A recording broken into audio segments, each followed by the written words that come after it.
யாக்கோபின் புத்தகம் 4ஆம் அதிகாரம் 1ஆம் வசனத்திலிருந்து 3ஆம் வசனம் வரைக்கும் கண்களை மூடி தேவனை நோக்கி பார்க்கலாம். அன்பின் பரலோக பிதாவே, இந்த நாளிலுடைய வசனம் எங்களோடு பேசட்டும். ஆவியானவர் நீங்க எங்களோடு இடைபடுங்க. பரிசுத்த ஆவியானவர் வழி நடத்துங்க. இயேசுவின் நாமத்தில் ஜெபிக்கிறோம் நல்ல பிதாவே, ஆமென். ஹல்லேலூயா. ஒரு முக்கியமான பகுதிக்கு நேராக நாம் வந்திருக்கிறோம். அதாவது, உங்களுக்குள்ளே யுத்தங்களும் சண்டைகளும் எதினாலே வருகிறது? உங்களுக்குள்ளே யுத்தங்களும் சண்டைகளும் எதினாலே வருகிறது? ஒரு குடும்பம், ஒரு தாய், ஒரு தகப்பன், ஒரு குழந்தை. அப்ப ஒரு நாள் அந்த குழந்தை அவங்க அப்பா கிட்ட கேக்குது, அப்பா, 2ஆம் உலக போர் எதனாலப்பா வந்துச்சு அப்படின்னு என்ன பண்ணுது அந்த குழந்தை கேட்குது. அவங்க அப்பா சொல்றாரு, இல்லப்பா, அது 2 நாட்டுக்கும் நடுவில் என்ன பண்ணுச்சு, ஒரு சின்ன சண்டை வந்தது. அந்த சண்டையின் மூலமாக என்ன ஆயிடுச்சு, எல்லை பிரச்சனை மாதிரி வந்தது. அதுக்கப்புறம் அப்படியே அந்த சண்டை ஸ்டார்ட் ஆச்சு அப்படின்னு சொல்கிறாங்க. உடனே அந்த தாயார், அவருடைய மனைவி உள்ளேருந்து நீங்கள் அதை மட்டும் சொல்லாதீங்க, அந்த கொலை நடந்துச்சுல்ல, அதுதான் மெயின். அந்த 2 தேசத்துக்கு நடுவே ஒரு கொலை நடந்துச்சு, அந்த கொலை தான் மெயின், நீங்கள் அதை சொல்லுங்க அப்படின்னு என்ன பண்ணுறாங்க அந்த அம்மா சொல்கிறாங்க. உடனே இவர் சொல்கிறார், இல்லை, சின்ன குழந்தைகிட்ட போய் நம்ம என் கொலையை பற்றிலாம் சொல்லுவானே, அதனால தான் நான் அதை சொல்லலை அப்படின்னு என்ன பண்ணுறாரு அவர் சொல்கிறார். சொன்ன உடனே, நீங்கள் வேணுங்கிற விஷயத்த சொல்லாமல் தேவையில்லாத காரியத்தை பேசிகிட்டு இருக்கிறீங்க அப்படின்னு. இவர் நான் தேவையில்லாத காரியத்தெல்லாம் பேசலை, எனக்கு தெரியும் எதை சொல்லணும் எதை சொல்லக்கூடாது அப்படின்னு சொல்லு. இப்படியே பேசி என்ன ஆகுது, அந்த அம்மா உள்ள சமையல் கட்டிலேருந்து ஒரு பாத்திரத்தோடு பேசியிருந்தோம். டமார்னு அந்த அம்மா பாத்திரத்தை கீழே போடுது. உடனே டமார்னு போட்ட உடனே திடுன்னு அந்த அம்மா மறுபடியும் சமையல் கட்டுக்கு போகுது. அங்கேருந்து தூக்கி எல்லாத்தையும் வீசுது. குண்டாவையெல்லாம் கரண்டையெல்லாம் என்ன பண்ணுது, தூக்கி வீசு. இவர் கையில் ரிமோட் வச்சுருந்து தூக்கி டக்குன்னு என்ன பண்ணிட்டாரு, செவுத்துல இட்டுட்டார். இந்த பையன் இதெல்லாம் பார்க்குறான். இதெல்லாம் பார்த்துட்டு இப்போ அவங்க அப்பா கொஞ்சம் நேரம் கழிச்சு, ஆமாம், நீ என்ன கேட்ட, 2ஆம் உலக போர் ஏன் வந்துச்சுன்னு தானே கேட்ட அப்படின்னு. அப்போ அவன், இல்லைப்பா, நீங்கள் சொல்லவே வேண்டாம், எதனால வந்துச்சு, எப்படி நடந்துச்சு, என்னென்னலாம் நடந்திருக்குன்னு நான் இங்கேயே என்ன பண்ணிட்டேன், பார்த்துட்டேன் அப்படின்னு என்ன பண்ணானா அந்த பையன் சொன்னானா. இன்னைக்கு இதே போலதான் நம்முடைய வாழ்க்கையிலும் சில நேரங்களில் சண்டைகள் இல்லாத ஒரு இடமே கிடையாது. குடும்பம் தான் சண்டையா அப்படின்னு பார்த்தா, ரேஷன் கடையில் சண்டை, எங்கே போனாலும் சண்டை. மன நிம்மதியை தேடி நாங்கள் என்ன பண்ணுறோம், சில பேர் சொல்லுவாங்க, நாங்கள் ஒயின் ஷாப் போகிறோமா, அங்கே பெரிய சண்டை. சினிமா தேட்டர் போனால் அங்கே ஏதோ ஒரு டிக்கெட் கிடைக்கலன்னு அங்கே ஒரு சண்டை. சண்டை இல்லாத இடம் கிடையாது. உடனே நம்ம ரொம்ப பரிசுத்தமான சபை, மிக பரிசுத்தமானது, அங்கே சண்டையே கிடையாது அப்படின்னு நம்ம சொல்ல முடியாது. ஏன்னா ரொம்ப கவனமாக இருக்கும். வேதவசனத்தில் வாசிக்கிறோம், ஆரம்ப காலம் முந்தைய சபையிலிருந்தே நம்ம பார்க்கலாமே. அப்போஸ்தலனாகிய பவுல் எல்லா சபைக்கு எழுதும்போது அந்த சபைகள் இருக்கக்கூடிய பிரச்சனைகள் என்ன பண்ணுவார் சொல்லிக்கிட்டே வருவார். கொரிந்து சபையில் பார்க்குறோம் 2 குரூப், நீ யூதனா, நான் கிரேக்கனா, நான் புறஜாதியனா அப்படின்னு சபைக்குள்ளேயே என்ன சண்டை. பிலிப்பியர் சபையில் பார்க்கும் பொழுது பெண்கள் அந்த மாதிரியான ஒரு பிரச்சனை. கலாத்தியர் சபையில் பார்க்கும்போது ஒருத்தனை அடிச்சுக்கிட்டு ஒருத்தனை இல்லாமல் பண்ணிட்டு இருக்காங்க. இதெல்லாம் அட்ரஸ் பண்ணுறாரு ஒவ்வொரு கடிதத்துலையும். அடுத்தது எபேசு சபையில் பார்க்கும்போது அங்கேயும் சொல்கிறாரு, 4ஆம் அதிகாரத்தில் சொல்கிறாரு, ஒற்றுமை தேவை, நமக்குள்ள தாழ்ந்து போகிற தன்மை தேவை, அன்பு தேவை அப்படின்னு என்ன பண்ணுறாரு சொல்கிறார். இவ்வளவு பேசின பவுல், அப்போஸ்தலர் நடவடிக்கைகள் புத்தகத்தில் வாசிக்கிறோம், பவுலுக்கும் பர்னபாசுக்கும் சில வார்த்தைகள் முரண்பாடாக என்ன பண்ணுது, இந்த உபதேசம் இப்படி இருக்குது, அந்த உபதேசம் இப்படி இருக்குதுன்னு என்னது சண்டை. அன்னைக்கு தொடங்கி இன்னைக்கு வரைக்கும் பார்த்தோம்னா, இன்னைக்கு சபைக்குள்ள என்ன பிரச்சனை, ஏகப்பட்ட பிரச்சனை. எனக்கு ஒரு லீடர் பதவி கொடுக்கல, எனக்கு பெரிய ஆளா வைக்கல, என்ன முன்னாடி கூப்பிட்டு நிறுத்தல அப்படின்னு ஒரு சண்டை ஒவ்வொரு சபைகள்ல. இன்னொரு சில சபைகள்ல ஜாதி அடிப்படையில், இந்த ஜாதி பெருசா, அந்த ஜாதி நாங்க தான் இது, நீங்க தான் இது அப்படின்னு ஒரு சண்டை. அப்ப இந்த சண்டை அப்படிங்கிறது இல்லாத இடம் கிடையாது, இன்க்ளூடிங் சபைகளையும் சேர்த்துதான். இது ரொம்ப பரிசுத்தமான இடம், உலகம் தான் சண்டையான இடம் அப்படின்லாம் கிடையாது. அப்ப இங்க பவுல் பேசுறது உலகபூர்வமான ஜனங்களை காட்டிலும் உங்களுக்கும் எனக்கும் தான் என்ன பண்றாரு பவுல் அதிகம் என்ன பண்றாரு பேசுறாரு. இந்த முரண்பாடுகள், யுத்தங்கள், சண்டைகள் ஏன் வருது, இப்ப இந்த சண்டைகள் இருந்து எப்படி நம்ம தப்பிக்கலாம் அப்படிங்கறத 4ஆம் அதிகாரம் 1ஆம் வசனத்திலிருந்து 12ஆம் வசனம் வரைக்கும் என்ன பண்றாரு பேசுறாரு. இதுல இன்றைக்கு 4ஆம் அதிகாரம் 1ஆம் வசனத்திலிருந்து 3ஆம் வசனம் வரைக்கும் நம்ம என்ன பண்ண போறோம், தியானிக்க போகிறோம். அதுல இந்த 3 வசனங்கள்ல அவர் எதை கொண்டு வரார் அப்படின்னு சொன்னா, உன்னுடைய சுய நோக்கத்தை நியாயம் தீர். என்னது, உன்னுடைய சுய நோக்கத்தை நியாயம் தீர். It's very easy. அதாவது இன்னைக்கு சுலபமான ஒரு காரியம் என்னன்னா, அடுத்தவனை நியாயம் தீர்க்கிறது. அல்லேலூயா. அம்மாவா இல்லையா? இன்னும் தூங்கிட்டீங்களா என்ன? சத்தமாக சொல்லுங்க பார்க்கலாம். அல்லேலூயா. ஒருத்தரை கூப்பிட்டு நிற்க வச்சு இவனை நியாயம் தீர் அப்படின்னு சொன்னால் முடிஞ்சுது. இவன் என்னன்னு கேளு அப்படின்னு. நீ அன்னைக்கு அதை பண்ணியில, இன்னைக்கு இதை பண்ணியில, அங்கே போனையில், இங்கே வந்தியில், இப்படி பண்ணியில், நீ அன்னைக்கு இந்த வார்த்தை பேசின, அன்னைக்கு உன் வீட்டுக்கு வந்தால் நீ சாம்பார் ஊற்றுன, நீ புளிக்குழம்பு ஊற்றுனியா, நீ அங்கே போயிட்ட ரசம் தூக்கிட்டு அங்கே போயிட்டு நீ என்ன கவனிக்கல, நீ என்ன பார்க்கல, லட்டு வைக்கல, ஜிலேபி வைக்கலன்னு என்னது அவ்வளோ ஜட்ஜ்மெண்ட் நியாயம். அவன் ஒன்றுமே பண்ணாமல் இருப்பான். அவன் எங்கேயா பார்த்துட்டு போயிருப்பான், நீ என்ன பார்க்கல அப்படின்னு சொல்லி என்ன பண்ணியிருப்பான், சொல்லியிருப்பான். சகோதர சகோதரி, இப்படியெல்லாம் பிரச்சனை நடக்கிறது உண்டு.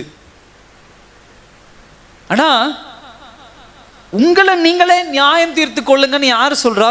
வேதவசனம் கற்றுக் கொடுக்குறது. நம்ம அடுத்தவங்களை என்னைக்குமே என்ன பண்ணக்கூடாது, சரியா தப்பான்னு என்ன பண்ணக்கூடாது, நியாயம் தீர்க்கவே கூடாது. அதனாலதான் அவர் ஃபர்ஸ்ட் பாயிண்ட் அதான் என்ன பண்றாரு சொல்றார். ஒரு டாக்டர், ஒரு மருத்துவருடைய வேலை என்ன அப்படின்னா உண்மையை பேசுறது. ஒரு டாக்டர்கிட்ட போய் காட்டுறோம் அப்படின்னு சொன்னா உண்மை இதுதான், உடம்புல இதுதான் பிரச்சனைன்னு அவர் உண்மையை என்னைக்கு வாயை திறந்து சொல்றாரோ அன்னைக்கு நம்ம பொழைச்சிடலாம். அவங்களுடைய எண்ணங்கள் வேற மாதிரி, அவங்களுடைய திட்டங்கள் வேற மாதிரி, அவங்களுடைய சிந்தனைகள் வேற மாதிரி இருக்கு அப்படின்னு சொன்னா அவங்க என்ன பண்ண முடியாது, போற பேஷண்ட் என்ன பண்ண முடியாது, தப்பிக்க முடியாது, பிழைக்க முடியாது.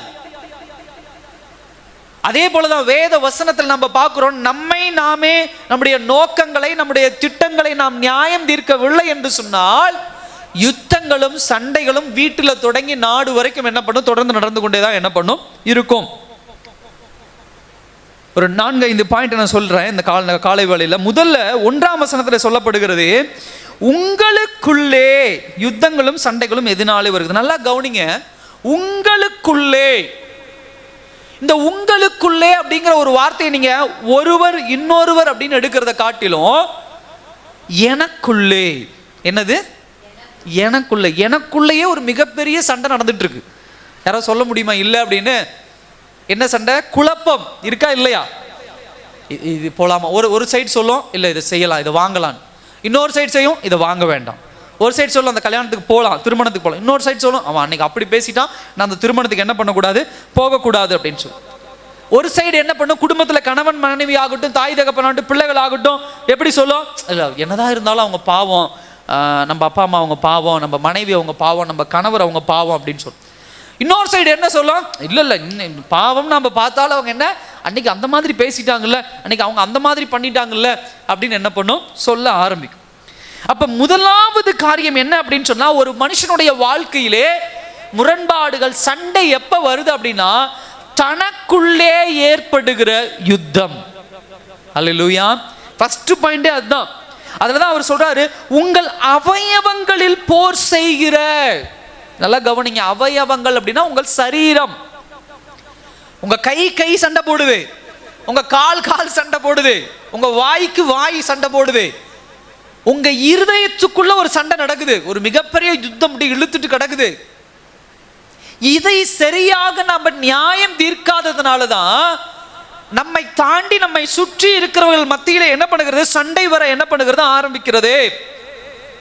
அதுல அந்த 4ஆம் அதிகாரம் 1ஆம் வசனம் 2ஆம் வசனத்துல நீங்க ஆழமா தியானிக்கும் போது அதுல சொல்லப்படுகிறது, உங்கள் அவயங்களில் போர் செய்கிற இச்சைகளால் அல்லவா. ஃபர்ஸ்ட் பாயிண்ட், இதை நீங்க சரியா உங்களுக்குள்ள நடக்கிற காரியத்தை நீங்க சரியா ஹேண்டில் பண்ணல, உங்களுக்குள்ள நடக்கிற யுத்தத்தை நீங்க சரியா, அந்த முரண்பாட்டை சரியா நீங்க பார்க்கலன்னு சொன்னா கொலை நடக்கலாம், பொறாமை உள்ளவர்களா மாறலாம், யுத்தம் பண்றவங்களா மாறலாம். அடுத்த ஒரு காரியம் அந்த மாதிரி என்ன பண்ணும், ஒவ்வொன்றா என்ன பண்ணும், மாற ஆரம்பிக்கும். ஒரு மனுஷனுடைய வாழ்க்கையிலே தனக்குள்ள எப்பொழுது யுத்தம் வர ஆரம்பிக்கும் அப்படின்னு சொன்னா செல்ஃபிஷ்னஸ். என்னதுங்க? சுயநலம். சுயம் அப்படின்னு சொன்னா என்ன அர்த்தம் அப்படின்னா, எனக்கு என்ன தேவையோ அதை நான் என்ன பண்ணுவேன், அடைவேன். எனக்கு என்ன தேவையோ அதை நான் சொந்தம். என் சரீரம் எதை இச்சிக்கிறதோ, இச்சைகள் அப்படின்னு சொன்னா ஆசை, டிசையர். அப்ப என் சரீரம் எதை ஆசைப்படுகிறதோ, என் சரீரம் எதை விரும்புகிறதோ அதுதான் நான் கண்டிப்பா அதை நான் செய்வேன். அதனால இந்த உலகத்துல யாருக்கு என்ன பிரச்சனை ஏற்பட்டாலும் சரி, யாருக்கு என்ன வாழ்க்கையில போராட்டங்கள் ஏற்பட்டாலும் சரி, அதை குறித்து நான் கவலைப்பட போறது இல்லை. எனக்காக நான் என்ன வேணா செய்வேன். உலகத்துல அப்படி ஒரு டயலாக் சொல்லுவாங்க, நீ வாழணும்னா நீ என்ன வேணா செஞ்சுக்கோ அப்படிம்பாங்க.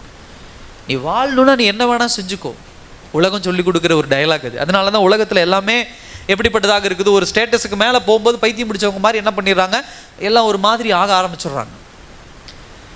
தேவ பிள்ளைகளாகிய நமக்கு வேதவசனம் அழகாக போதிக்கிறது, ஒரு மனுஷனுக்குள்ள அவனுக்குள்ள இந்த மாதிரியான குழப்பங்கள் வருகிறது, சண்டைகள் வருது அப்படின்னா ஃபர்ஸ்ட் பாயிண்ட், அந்த சண்டை எங்க தொடங்குறதுன்னா அவனுக்குள்ள தொடங்குது. 2 பேர் அவனுக்குள்ள, வெளியே ஆளே கிடையாது. ஃபர்ஸ்ட் அவனுக்குள்ள நடக்கக்கூடிய காரியம், அதனுடைய ரூட், அதனுடைய வேர் எங்க அப்படின்னு சொன்னா சுயம். ஒரு திருமண வாழ்க்கையில கணவன் மனைவிக்குள்ள எப்ப சண்டை வர ஆரம்பிக்கும் அப்படின்னா, தன்னுடைய சுய நோக்கத்தை டிஃபெண்ட் பண்ணும்போது, தன்னுடைய சுய நோக்கத்தை இன்னொருவர் மேலே திணிக்கும் பொழுது, தங்களுடைய சுயத்தை இன்னொருவர் மேலே திணிக்கும் போது, அவர்கள் மேலே அமிழ்த்தும் பொழுதுதான் ஒரு பெரிய முரண்பாடு என்ன பண்ணும், ஏற்படும். ஒரு பெரிய சண்டை என்ன பண்ணும், ஏற்படும். ஒரு தாய் தகப்பன் அவங்க இருக்கணும், அவங்க பிள்ளைகளுக்கு இடையே முரண்பாடு எப்ப ஏற்படும்? ஒன்று தாய் தகப்பன் பிள்ளைக்கு மேல திணிக்கணும், இல்ல பிள்ளைகள் தாய் தகப்பன் மேல திணிக்கணும். என்னுடைய செல்ஃபிஷ்னஸ், என்னுடைய சுயத்தனை இன்னொரு மேல திணிக்கும் பொழுதுதான் இந்த மாதிரி பிரச்சனை என்ன பண்ணும், நடக்க ஆரம்பிக்கும். ஒரு கணவன் மனைவிக்குள்ள ஒரு சண்டை நடக்குது அப்படின்னு சொன்னா அதை நியாயம் தீர்க்க போறோம்னா முதல்ல நம்ம என்ன சொல்லுவோம், நீங்க அவங்க மேல குறை சொல்லாதீங்க, நீங்க இவங்க மேல குறை சொல்லாதீங்க, தயவு செய்து குறை சொல்றதை நிறுத்திடுங்க, நீங்க உங்களை வேலையை பாருங்க, அவங்க வேலையை பாருங்க அப்படின்னு சொல்லுவோம். உடனே அவங்க 2 பேரும் என்ன பண்ணுவாங்க, ஓகே சரிங்க அப்படின்னு அப்படியே சொல்லிக்கிட்டே அப்படியே ஆரம்பிப்பாங்க. இல்லைங்க நான் கண்ட்ரோலாக தான் இருப்பேன் அப்படின்னு சொல்லிட்டு, என்னதான் இருந்தாலுங்க என் மனைவி என்ன பண்ணிட்டாங்க, அவங்க அந்த மாதிரி பண்ணிட்டாங்க, எனக்கு உடனே கோவம் வந்துருச்சுங்க. என்னதான் இருந்தாலும் என் கணவர் அப்படி பேசிட்டாருங்க, அதனால எனக்கு கோவம் வந்துருச்சுங்க. அந்த பாயிண்டை என்ன பண்ண முடியாது, ஒருபோதும் என்ன பண்ண முடியாது, நிறுத்தவே முடியாது. ஏன் அப்படின்னு சொன்னா அவர்களுடைய அந்த யுத்தத்திற்கு, அந்த சண்டைக்கு உண்டான சோர்ஸ், மூலதனம் தான் என்பதை என்றைக்கு நியாயம் தீர்க்க ஆரம்பிக்கிறாங்களோ அன்றைக்கு தான் வெளியில என்ன பிரச்சனை இருந்தாலும் ஏது இருந்தாலும் அது அவங்களை பெருசா என்ன பண்ணாது, சண்டைக்கு யுத்தத்துக்கு கூட்டிட்டு போகாது. குடும்பங்கள்ல சண்டை வராது, குடும்பங்கள்ல பிரச்சனைகள் என்ன பண்ணாது, வராது. என்னைக்கும் சில நேரங்களில் நம்ம 100% ஒருவருக்கு சண்டை நடக்கும்போது 10% நம்ம தப்பு பண்ணதா ஒத்துக்குவோம், 90% இன்னொரு மேல பழிய போடுறதான் பார்க்க ஆரம்பிப்போம். வேதவசனம் தெளிவாக கற்றுக் கொடுக்கிறது, உங்களுடைய சுயம், உங்களுக்குள்ள ஃபர்ஸ்ட் பாயிண்ட் செல்ஃப். நீங்க தயவு செய்து அடுத்தவங்களை நியாயம் தீர்த்துட்டு இருக்காதீங்க. எந்த யுத்தம் வருது, எந்த முரண்பாடு வருதுன்னா முதல்ல உங்களுக்குள்ள நீங்க கன்விக்ட் ஆகணும். இல்ல என்னுடைய மனைவி தவறு செய்யலாம், என்னுடைய கணவர் தவறு செய்யலாம், என் கூட வேலை செய்யறவங்க தவறு செய்யலாம், யாரு வேணா தவறு செய்யலாம். அவங்கள குறை சொல்றதோ இல்ல அவங்களோடு முரண்படுகிறதோ அவங்களோட சண்டை போடுறதோ நம்முடைய வேலை அல்ல. ஒருவேளை அவங்க நல்லா தவறு பண்றாங்கன்னு உங்களால ஜட்ஜ் பண்ண முடியுது, உங்களால நியாயம் தீர்க்க முடியுதுன்னா நேரா தேவ சமூகத்துல போய் நீங்க என்ன பண்ணுங்க, உட்காருங்க. அவங்களோட போய் நின்று சண்டை போட்டெல்லாம் ஒன்றத்தையும் என்ன பண்ண முடியாது, சாதிக்க முடியாது. முயற்சி பண்ணி பாருங்க, முடியவே முடியாது.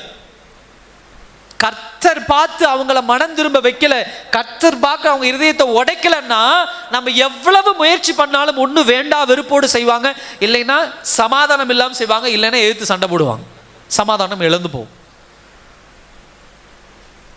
இதை தெளிவா நம்ம என்ன பண்ணணும், புரிந்துக்கணும். அதுதான் சொல்றாரு ஃபர்ஸ்ட் பாயிண்ட், யாக்கோபு தான் தெளிவா கொடுக்கிறார். உங்க இருதயத்திலே இருக்கக்கூடிய சுயத்தை எப்பொழுது நீங்கள் நியாயம் தீர்க்க போகிறீர்களோ அப்பொழுதுதான் உங்களுடைய உறவுகளுக்கு இடையிலே சண்டை இல்லாத ஒரு வாழ்க்கை என்ன பண்ண முடியும், வாழ முடியும். உங்கள் அவயவங்கள், நல்லா கவனிங்க, உங்கள் அவயவங்களில் போர் செய்கிற இச்சைகளினால் அல்லவா. நம்ம உறுப்புகள் எல்லாமே எதுக்கு தீவிரிக்குது அப்படின்னு சொன்னா அவயவங்கள்ல போர் செய்கிற, சண்டை போடுகிற. ஃபர்ஸ்ட் எனக்குள்ள சண்டை நடக்குது, அந்த உள்ள இருக்கக்கூடிய அவயம் எல்லாம் எனக்குள்ள சண்டை போடுது. அந்த சண்டை அப்படியே பெருசாய் பஸ்டாய் வெளியே வருது, உடஞ்சி வெளியே வந்து என் பக்கத்தில் இருக்கவங்க, எதிராக இருக்கவங்க கூட சண்டை போடுது. உங்களுக்குள்ளே, நமக்குள்ளே ஃபர்ஸ்ட் பாயிண்ட் அது. ரெண்டாவது காரியம் என்ன அப்படின்னு சொன்னா இதுல சொல்றாரு, என்ன சொல்றாரு, நிறைய விஷயங்களை சொல்றாரு. 2வது வசனத்துல என்ன பண்றாரு, சொல்லிக்கிட்டே வரார். அதே போல 4ஆம் அதிகாரம் 1ஆம் வசனத்துல 2ஆம் வசனத்துல என்ன சொல்றாரு, உங்களுக்குள், உங்கள் அவயங்களில் போர் செய்கிற இச்சைகளினால் அல்லவா. இச்சைங்கிற வார்த்தை ரொம்ப அண்டர்லைன் பண்ணிக்கோங்க வாழ்க்கையில. இந்த இச்சைங்கிறது என்னன்னா பிசாசு. இச்சைங்கிற வார்த்தைக்கு உண்டான அர்த்தம் என்னன்னா பிசாசு. அப்ப நல்லா கவனிக்க வேண்டிய விஷயம், என்னுடைய இருதயத்துக்குள்ள யார் வாசம் செய்து கொண்டிருக்கிறார்? பிசாசானவன் என்ன பண்றான்? வாசம் செய்து கொண்டிருக்கிறான். உடனே ஒரு டிஃபிகல்ட்டான ஒரு கேள்வி வரும், பாஸ்டர் நான் தான் புது சிருஷ்டியாச்சே, இந்த புது சிருஷ்டியில இயேசு தானே இருக்கிறாரு, பரிசுத்த ஆவியானவர் தானே இருக்கிறாரு, பிதா தானே இருக்கிறாரு, பரிசுத்தம் தானே இருக்குது, எனக்குள்ள எப்படி பிசாசு வாழவான்? அவனுக்கு வாழ தகுதி இல்லையே, அவன் வாழ முடியாது இல்ல. இன்றைக்கு உலகத்தில் இப்படி ஒரு டயலாக் போயிட்டு இருக்குது. நீ ஆண்டவருக்குள்ள ரட்சிக்கப்பட்டினா நீ செய்யறது எல்லாமே பரிசுத்தமானது தான், அது தப்பானது கிடையாது. ஏன்னா அன்னைக்கே நீ ரட்சிக்கப்பட்டுட்ட, உனக்குள்ள பரிசுத்தம் வந்துருச்சு. நீ இதுக்கப்புறம் நீ அதுக்கு முன்னாடி படம் பார்த்தீங்கன்னா அது வேற, அதுக்கப்புறம் படம் பார்த்தீங்கன்னா அது பரிசுத்தமானது. அதுக்கு முன்னாடி நீ குடிச்சுக்கிட்டு இருந்தீங்கன்னா அது வேற, நீ ஆண்டவருக்குள்ள வந்துட்டு குடிச்சின்னா அது சந்தோஷத்துல குடிக்கிறது. சந்தோஷத்துல பிரியாணி சாப்பிட்ற மாதிரி ஒரு சந்தோஷத்துல பர்த்டே நாளைக்கு கேக் சாப்பிட்றது தப்பு இல்லை பாஸ்டர், அது மாதிரி அன்னைக்கு ஒரு ஹாப்பினஸ் ஒரு சந்தோஷம் அன்னைக்கு லைட்டா குடிச்சேன் அப்படி சொல்றது உண்டு. ஆசை அப்படி என்ன பண்ணிட்டேன், நிறைவேற்றி கொண்டு இப்படிலாம் சொல்றது உண்டு. சகோதர சகோதரி நல்லா கவனிங்க, நம்மக்குள்ள ஆண்டவரை ஏற்றுக்கொண்ட பிறகு நம்ம ஒரு புது சரீரம் தான், நான் இல்லைன்னு சொல்லல. ஆனா இதுல ரெண்டு உண்டு, ஒன்று ஆவிக்குரிய தன்மை, இன்னொன்று மாம்சத்திற்குரிய தன்மை. இப்ப நல்லா கவனிங்க, உங்களுடைய ஸ்பிரிச்சுவல், உங்களுடைய ஆவிக்குரிய மனுஷன் தான் புதிய மனுஷனாக மாறுகிறான். இந்த ஆவிக்குரிய மனுஷன் புதிய மனுஷனாக மாறி தினம்தோறும் யாரோடு யுத்தம் பண்ணி கொண்டிருக்கிறான்? மாம்ச மனுஷனோடு என்ன பண்ணி கொண்டிருக்கிறான்? சண்டை போட்டுட்டு இருக்கான். டே நீ பண்ணாத, டே அந்த கையை என்ன பண்ணாத, அந்த காரியத்தை செய்யாத, டே அந்த கண்ணு அங்க பார்க்காத, அம்மா அந்த வார்த்தையை நீ பேசாத, நீ அந்த இடத்துக்கு போகாதப்பா, நீ இந்த மாதிரி செய்யாத, நீ இந்த வார்த்தைகளை விடாத, உன் கண் இந்த மாதிரி பார்வைகளை பார்க்க வேண்டாம். இந்த ஸ்பிரிச்சுவல் தன்மையும் இந்த மாம்ச தன்மையும் சண்டை போட்டுக்கிட்டே இருக்கும். இந்த ஸ்பிரிச்சுவல் வந்து நியூ கிரியேச்சர், ஒரு புதிய படைப்பு, ஆண்டவரை ஏற்றுக்கொண்டு ஞானஸ்தானம் எடுத்து திருவிருந்து எடுத்து நான் தேவ பிள்ளை என்கிறது. இந்த ஸ்பிரிச்சுவல் வந்து ஒரு நியூ கிரியேச்சர், ஒரு புதிய மனுஷன் தான், நான் இல்லைன்னு சொல்ல, பரிசுத்தமானது. ஆனா இந்த மாம்சத்துக்குள்ள இயற்கையாக என்ன ஆயிடுச்சு அப்படின்னா, பிசாசானவன் அவன் புகுந்துட்டான். இப்ப நல்லா கவனிங்க, இப்ப எப்ப பாஸ்டர் இது எல்லாமே மாறும் அப்படின்னு சொன்னா, வேதவசனம் சொல்லுது, இயேசு கிறிஸ்துவினுடைய இரண்டாம் வருகையிலேயோ அல்லது நாம் மரித்து போன பிறகு இந்த ஆவிக்குரிய மனுஷன் என்ன பண்றான்? நம்மள இருந்து எமிட் ஆகி நமக்குள்ள இருந்து வெளியே வந்து மேல போறான். இப்ப மேல போன உடனே அங்க ஆண்டவர் என்ன பண்றாரு?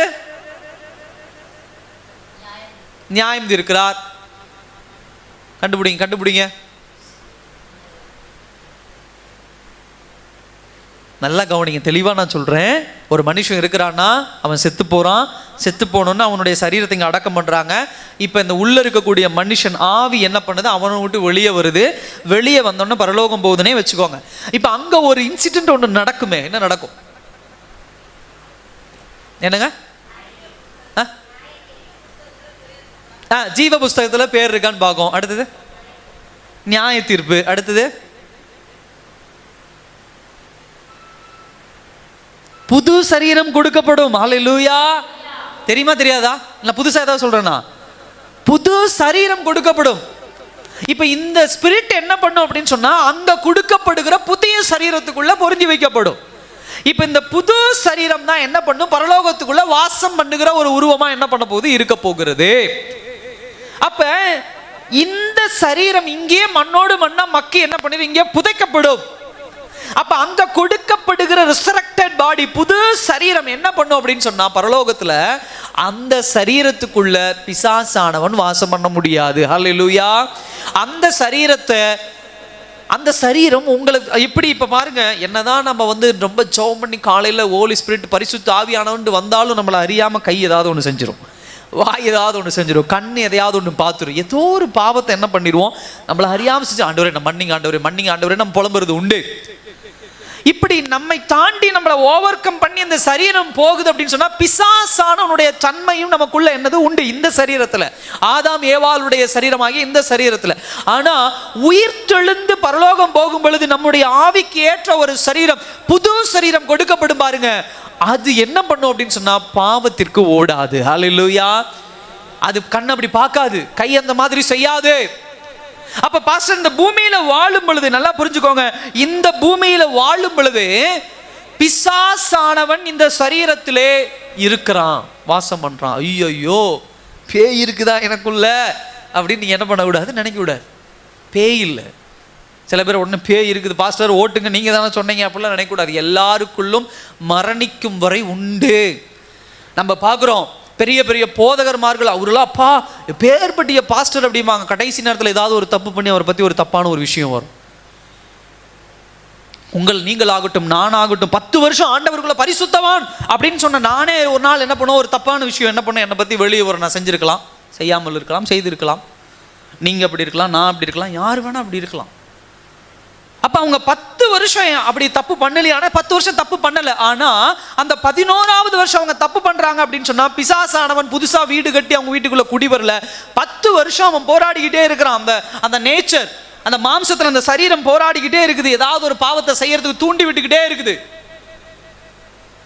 ரொம்ப சேட் அப்செட் ஆகிட்டு ரொம்ப நாளாக எனக்கு கெட்ட பழக்கமே கிடையாது, ரொம்ப பெரிய பிரச்சனை. மனைவி என்ன பண்ணிட்டாங்க, ரொம்ப தகாத வார்த்தைகளை பேசிட்டா, குடும்பத்தில் பெரிய சண்டைன்னு வச்சுக்கோங்க. உடனே சரீரம் ஒரு வார்த்தை சொல்லும். என்ன சொல்லும்?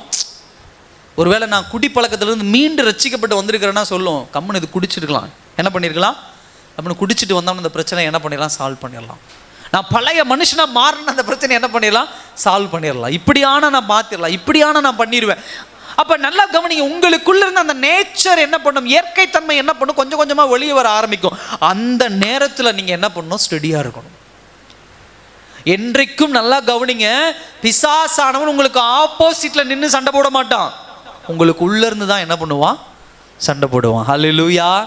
நம்ம நினச்சிக்கிறோம் வண்டி கட்டி பொட்டி கட்டி பிசாசு வருவான், அப்படிலாம் வர மாட்டான்.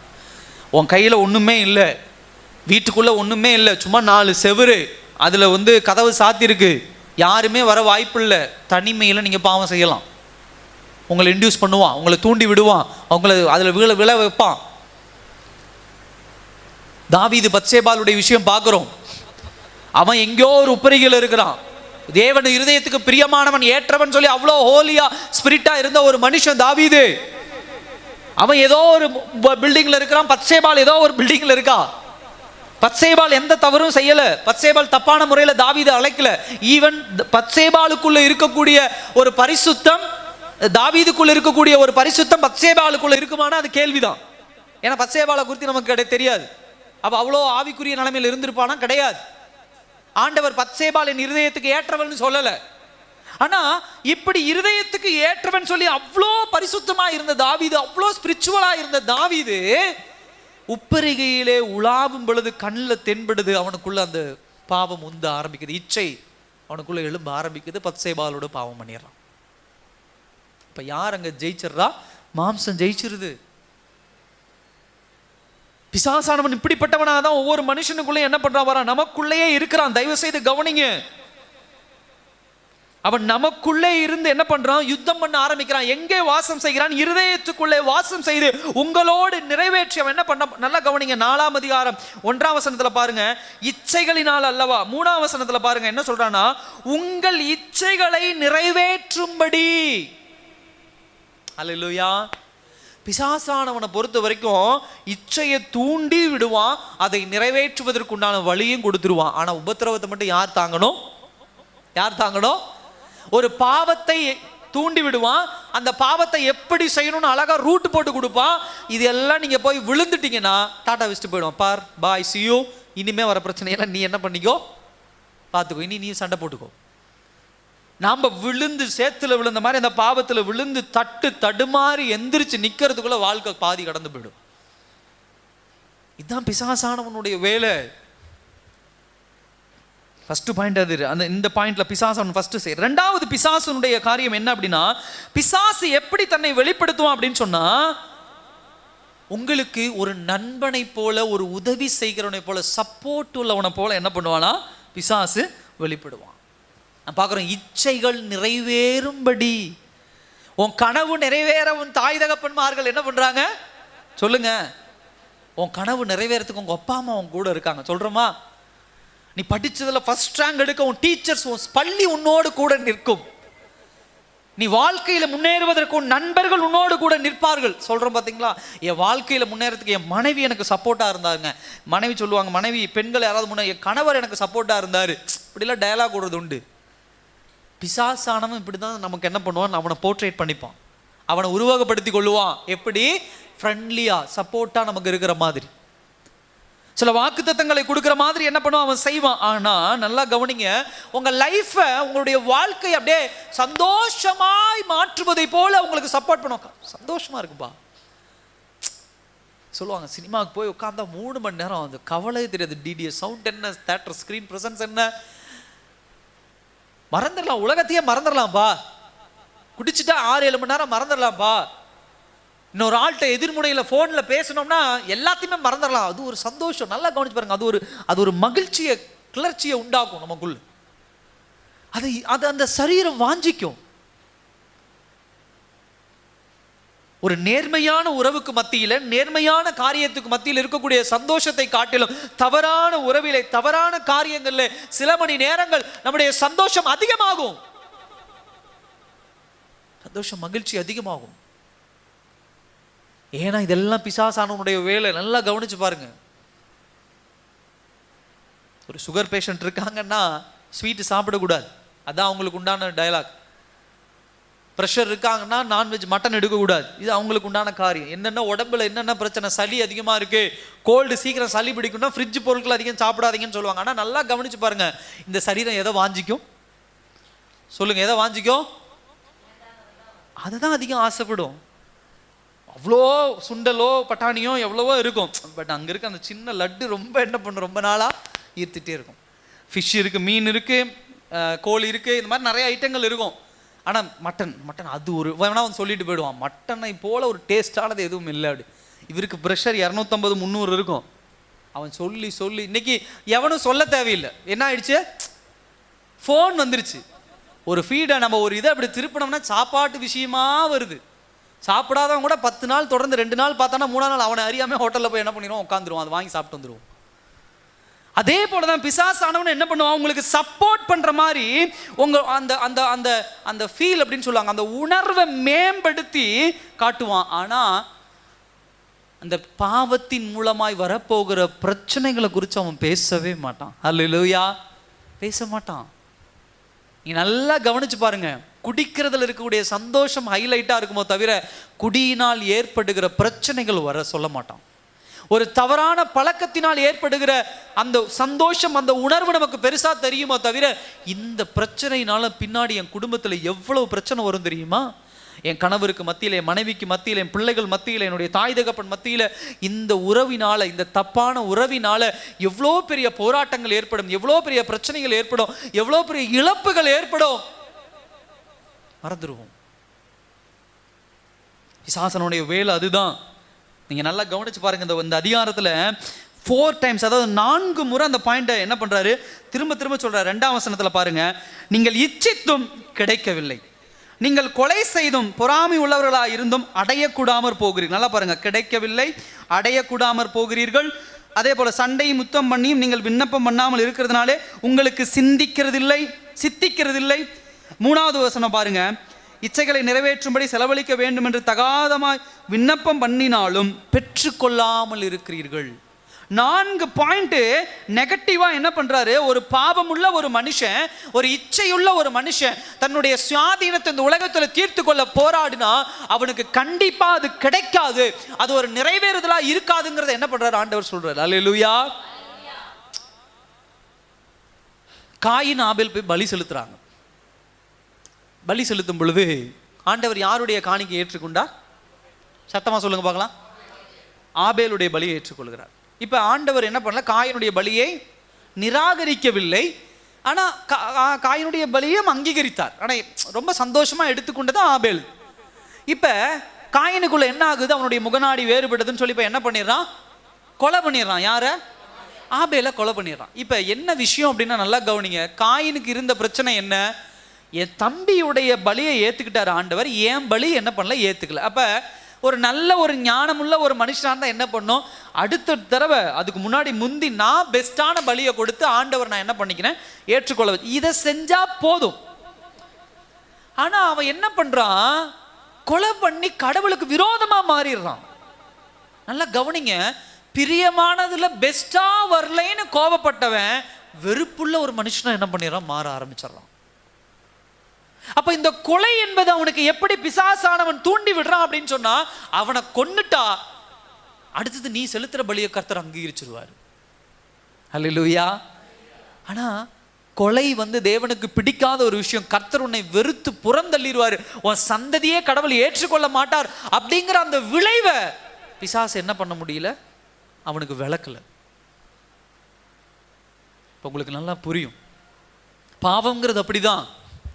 உங்களுக்கு சப்போர்ட் பண்ற மாதிரி உதவி பண்ற மாதிரி தெரியும், ஆனால் ஒருபோதும் என்ன பண்ணாது, உங்களுக்கு அது உங்களை தூக்கி நிறுத்தாது. மூணாவது, பிசாசானவனுடைய நோக்கம், அப்ஜெக்டிவ் என்ன அப்படின்னு சொன்னா, நீங்க மேல ஏறிக்கிட்டு இருக்கிறீங்க, உங்களை கீழே இழுத்து தள்ளும். அல்லேலூயா. இச்சையினுடைய வேலை அதுதான். இச்சையை தூண்டுகிற பிசாசானுடைய வேலையும் என்னது, அதுதான். இப்ப நல்லா கவனிங்க, இந்த இடத்துல ஆண்டவர் ஒரு வார்த்தை சொல்றார், நீங்கள் கொலை செய்தும் பொறாமை உள்ளவர்களா இருந்தும் அடையக்கூடாம என்ன பண்றீங்க, போகிறீங்க. அப்ப கொலை அப்படின்னு சொன்ன வேதவசனத்தில் பார்க்கிறோம், பாஸ்டர் கத்தி எடுத்து குத்துறதா அப்படின்னு. எடுத்து வாசிங்க, மத்தேயு 5ஆம் அதிகாரம் 21ஆம் வசனம் 22ஆம் வசனம் வாசிங்க. மத்தேயு 5:21-22.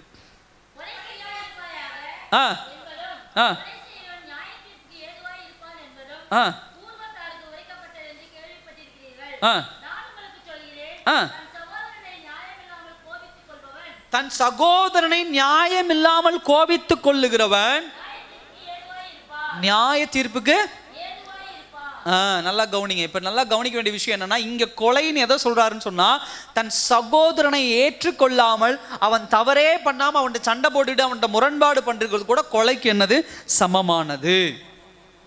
இயேசு கிறிஸ்து அப்படிதான் என்ன பண்றாரு, கொண்டு வர்றாரு. அப்ப இங்க கொலை, அந்த கொலை செய்தும் பொறாமை உள்ளவர்களா இருந்தும் ரெண்டும் ஒரே கேட்டகரியில தான் வருது. என்ன ஆகுது அப்படின்னு சொன்னா, காயினுக்கு இதுதான் பாயிண்ட் தான் பொருந்தும். கோபம், கவனிக்கப்படாத கோபம் ஒரு மனுஷனுக்கு மிகப்பெரிய ஆபத்தை கொண்டு வரும். அல்லேலூயா. பிசாசானவன் பயன்படுத்துகிற ஒரு ஆயுதம். எனக்கு குடிப்பழக்கம் இல்லை, எனக்கு சிகரெட் பழக்கம் இல்லை, எனக்கு தவறான போதை பழக்கங்கள் கிடையாது, நான் எங்கேயும் தப்பான இடத்துல போறவனும் கிடையாது, வரவும் கிடையாது, ஓகே, நான் எல்லாத்தையுமே பர்ஃபெக்டா இருக்கேன், ஆண்டவருக்குள்ள ரட்சிக்கப்பட்டு ரொம்ப ஓரளவுக்கு நான் நெருங்கிட்டேன். பட் பாஸ்டர் எனக்கு கோபம் இருக்கு, அன்செக்டு ஏங்கர் அப்படிம்பாங்க. நம்ம என்ன பண்றோம், நம்மளுடைய கோபத்துக்கு அதிக முக்கியத்துவம் கொடுக்கறது இல்லை. பட் பிசாசானவன் என்கிட்ட என்ன, எப்படி ஆண்டவர் 5 அப்பம் 2 மீனை வச்சு 5000 பேரை போஷிச்சாரோ, உங்ககிட்ட என்ன குறை, அது இந்த குறை அந்த குறைன்னு கிடையாது. நான் என்ன, சில பேர் சொல்றது, நான் என்ன விபச்சாரம் பண்ணனா, நான் என்ன பொய் சொன்னனா, நான் என்ன ஏமாத்துறேனா, நான் என்ன திருடுனா, சின்னதாக கோவப்பட்டேன், 2 கெடவார்த்தை பேசிட்டேன், சும்மா இப்படி பண்ணி கோவப்பட்டேன், இது பண்ணிட்டேன். பிசாசுக்கு விபச்சாரம் பண்ணுகிறவங்களும் ஒண்ணுதான், கொலை பண்றவங்களும் ஒண்ணுதான், கோபத்தில் 4 கெட்ட வார்த்தை பேசுறவங்களும் அடிக்கிறவங்களும் ஒண்ணுதான். அவனுக்கு தேவை ஏதாவது ஒரு நெகட்டிவ், அது சின்னது பெருசுங்களாம் கணக்கு கிடையாது. அல்லேலூயா. சத்தமா சொல்லுங்க, அல்லேலூயா. அவனுக்கு தேவை அவ்வளவுதான், உங்ககிட்ட என்ன இருக்கு அவ்வளவுதான். இது இல்லையா, ஓகே, இதை வச்சு உங்ககிட்ட இது இல்லையா, இது இருக்குல்ல, அதை வச்சு உன்னை கீழே தள்ளிடுறேன், உன்னை அங்கிருந்து நான் என்ன பண்ணிடுறேன், கொண்டு வந்துடுறேன். நல்லா கவனிங்க, தாவீது கிட்ட எனக்கு ரொம்ப பிடிச்ச, தாவீதுடைய வாழ்க்கையில நீங்க ரொம்ப மைன்யூட்டா வாட்ச் பண்ணுங்க. கோலியாத்தை ஜெயிச்சிடறான். ஒரு நாள் பக்கத்தில் இருக்க சொல்றான், டே இங்க பர்றா தாவீது, யோனத்தானோ நினைக்கிறேன், இல்ல இவன் படை தளபதி யோவாப் சொல்றாரு, என்ன சொல்றாரு, டேய் சவுல் தூங்கிட்டு இருக்கிறான்ப்பா, இப்ப கத்தி எடுத்து அவனை போட்டோம்னா என்ன பண்ணல, கொலை பண்ணிட்ட, நீ அடுத்த ராஜாயா அப்படிங்கிறான். தாவீது என்ன சொல்றான், அபிஷேகம் பண்ணா எப்படியா கொல்லுவேன், ஏன்னா தெருவா ஓடிட்டு இருக்கிறான், அங்கிட்டு இங்கிட்டு ஓடிட்டு இருக்கிறான், என் கொலை பண்ண சவுல் அப்படியே தீவிரிச்சு ஓடிட்டு இருக்கிறான், அந்த சவுளே படுத்து தூங்கிட்டு இருக்கிறான், பக்கத்துல கத்தியோட இவன் நிற்கிறான், அப்படியே போட்டலாம் அவனை, போட்ட நீ தான் ராஜா, இஸ்ரவேலுக்கு ராஜா அப்படிங்கிறான். ஏய் நான் எப்படிப்பா தப்பு பண்ணுவேன், கர்த்தர் அபிஷேகம் பண்ண, இந்த ஆள் நான் கொலையெல்லாம் பண்ண முடியாதுப்பா, இப்படி சொன்ன தாவீது என்ன பண்றான், பத்சேபாளைக்காக யாரை கொலை பண்றான், உரியாவை கொலை பண்றான். இல்லை கவனிங்க, ஸ்ட்ரெயிட்டா கொலை பண்றதுக்கு அவனால முடியல, அவன் அதுல பலப்பட்டிருக்கான். ஆனா பத்சேபலுக்காக என்ன பண்றான், இப்படி போக முடியல, பட் இப்படி என்னால என்ன பண்ண முடியுது, போக முடியுது. ராஜ பொசிஷன் கிடைக்குதுப்பா, வேண்டாம், ராஜாவா மாறிடுவ, வேண்டாம், இஸ்ரவேல் தேசத்தினுடைய மிகப்பெரிய ராஜா, வேண்டாம், எல்லா ஜனங்களும் உன்னை வணங்குவாங்க, வேண்டாம், ஐயோ நான் கொலை பண்ண மாட்டேன், எப்படி நான் கொலை பண்ணுவேன், அப்படி சொன்ன தாவீது, எப்ப பத்சேபால் போட்டுரு, அவன் வீட்டுக்காரன் என்ன பண்ணிரு, கொலை பண்ணிரு, நமக்கு பத்சேபால் தான் முக்கியம். இப்ப பிசாசுக்கு என்ன தேவை, இவன் கொலை பண்ணணும் அப்படின்னு சொன்னா இவனுடைய வீக்னஸ் என்ன? இச்சை. இவனுடைய வீக்னஸ் என்ன? விபச்சாரம். இதை பயன்படுத்தி அவன் என்ன பண்ணிட்டான்? உள்ள தள்ளிட்டான். அதனால விழுந்து போனான். தேவாலயத்தை கட்டுற அனுமதி ஆண்டவர் உனக்கு கொடுக்கல. நீ யுத்தம் அதிகம் பண்ணிட்ட, பாவம் அதிகம் பண்ணிட்ட, உனக்கு வேண்டாண்டா அப்படின்னு சொல்லி என்ன பண்ணல? தேவாலயத்தை கட்டுகிற அனுமதி என்ன பண்ணல? தாவீது கொடுக்க. இருதயத்துக்கு ஏற்றவன் சொன்ன ஆண்டவர் அனுமதிக்கல. பிசாசுக்கு தேவை நம்ம கிட்ட இருக்கக்கூடிய சின்ன வீக்னஸ், அதை வச்சு எதை சாதிக்கணுமோ, எங்க கொண்டு போய் நிறுத்தணுமோ அங்க கொண்டு போய் என்ன பண்ணிடணும். அதனால சொல்ற கோபம். பாஸ்டர் எதுவுமே இல்லை, இது பாஸ்டர் என்கிட்ட எந்த இதுவுமே இல்லை கெட்ட வார்த்தை, என்கிட்ட எந்த இதுவுமே இல்லை, சின்னதா ஒரு கெட்ட வார்த்தை, பெரிய பாக்கு போட மாட்டேன், சின்ன பாக்கு போடுவேன், நான் அப்படியெல்லாம் ஒன்றும் கிடையாது, சிம்பிளா பண்ணுவேன், இவ்வளோ சொல்றது உண்டு. பாஸ்டர் நான் குடி பழக்கம்லாம் கிடையாது, பட் ஒயின் மட்டும் நான் குடிப்பேன். தியேட்டருக்கு போய் நான் படம் பார்க்கறது இல்லை, நாடகம் பார்க்கறது இல்லை, பட் இங்கே அப்படி இருப்பேன், இப்போ அப்படி இருப்பேன். இல்லை இன்னும் சில பேர் அப்படியே ஆக்டா சொல்லுவாங்க. என்ன சொல்லுவாங்கன்னா, எனக்காக பண்ணல, என் குடும்பத்துக்காக அந்த காரியம் நான் பண்ணேன், வந்தவங்களுக்காக அந்த காரியம், என் உறவினர்களுக்காக. நல்லா கவனிங்க, பிசாசு எந்தெந்த வழியில அட்டாக், உன்னுடைய மேல இருக்கக்கூடிய ஆசீர்வாதம், உன் குடும்பத்துக்கு இருக்கக்கூடிய ஆசீர்வாதத்தை உன் மூலியமா தான் சாதிக்கணும்னு அவசியம் கிடையாது.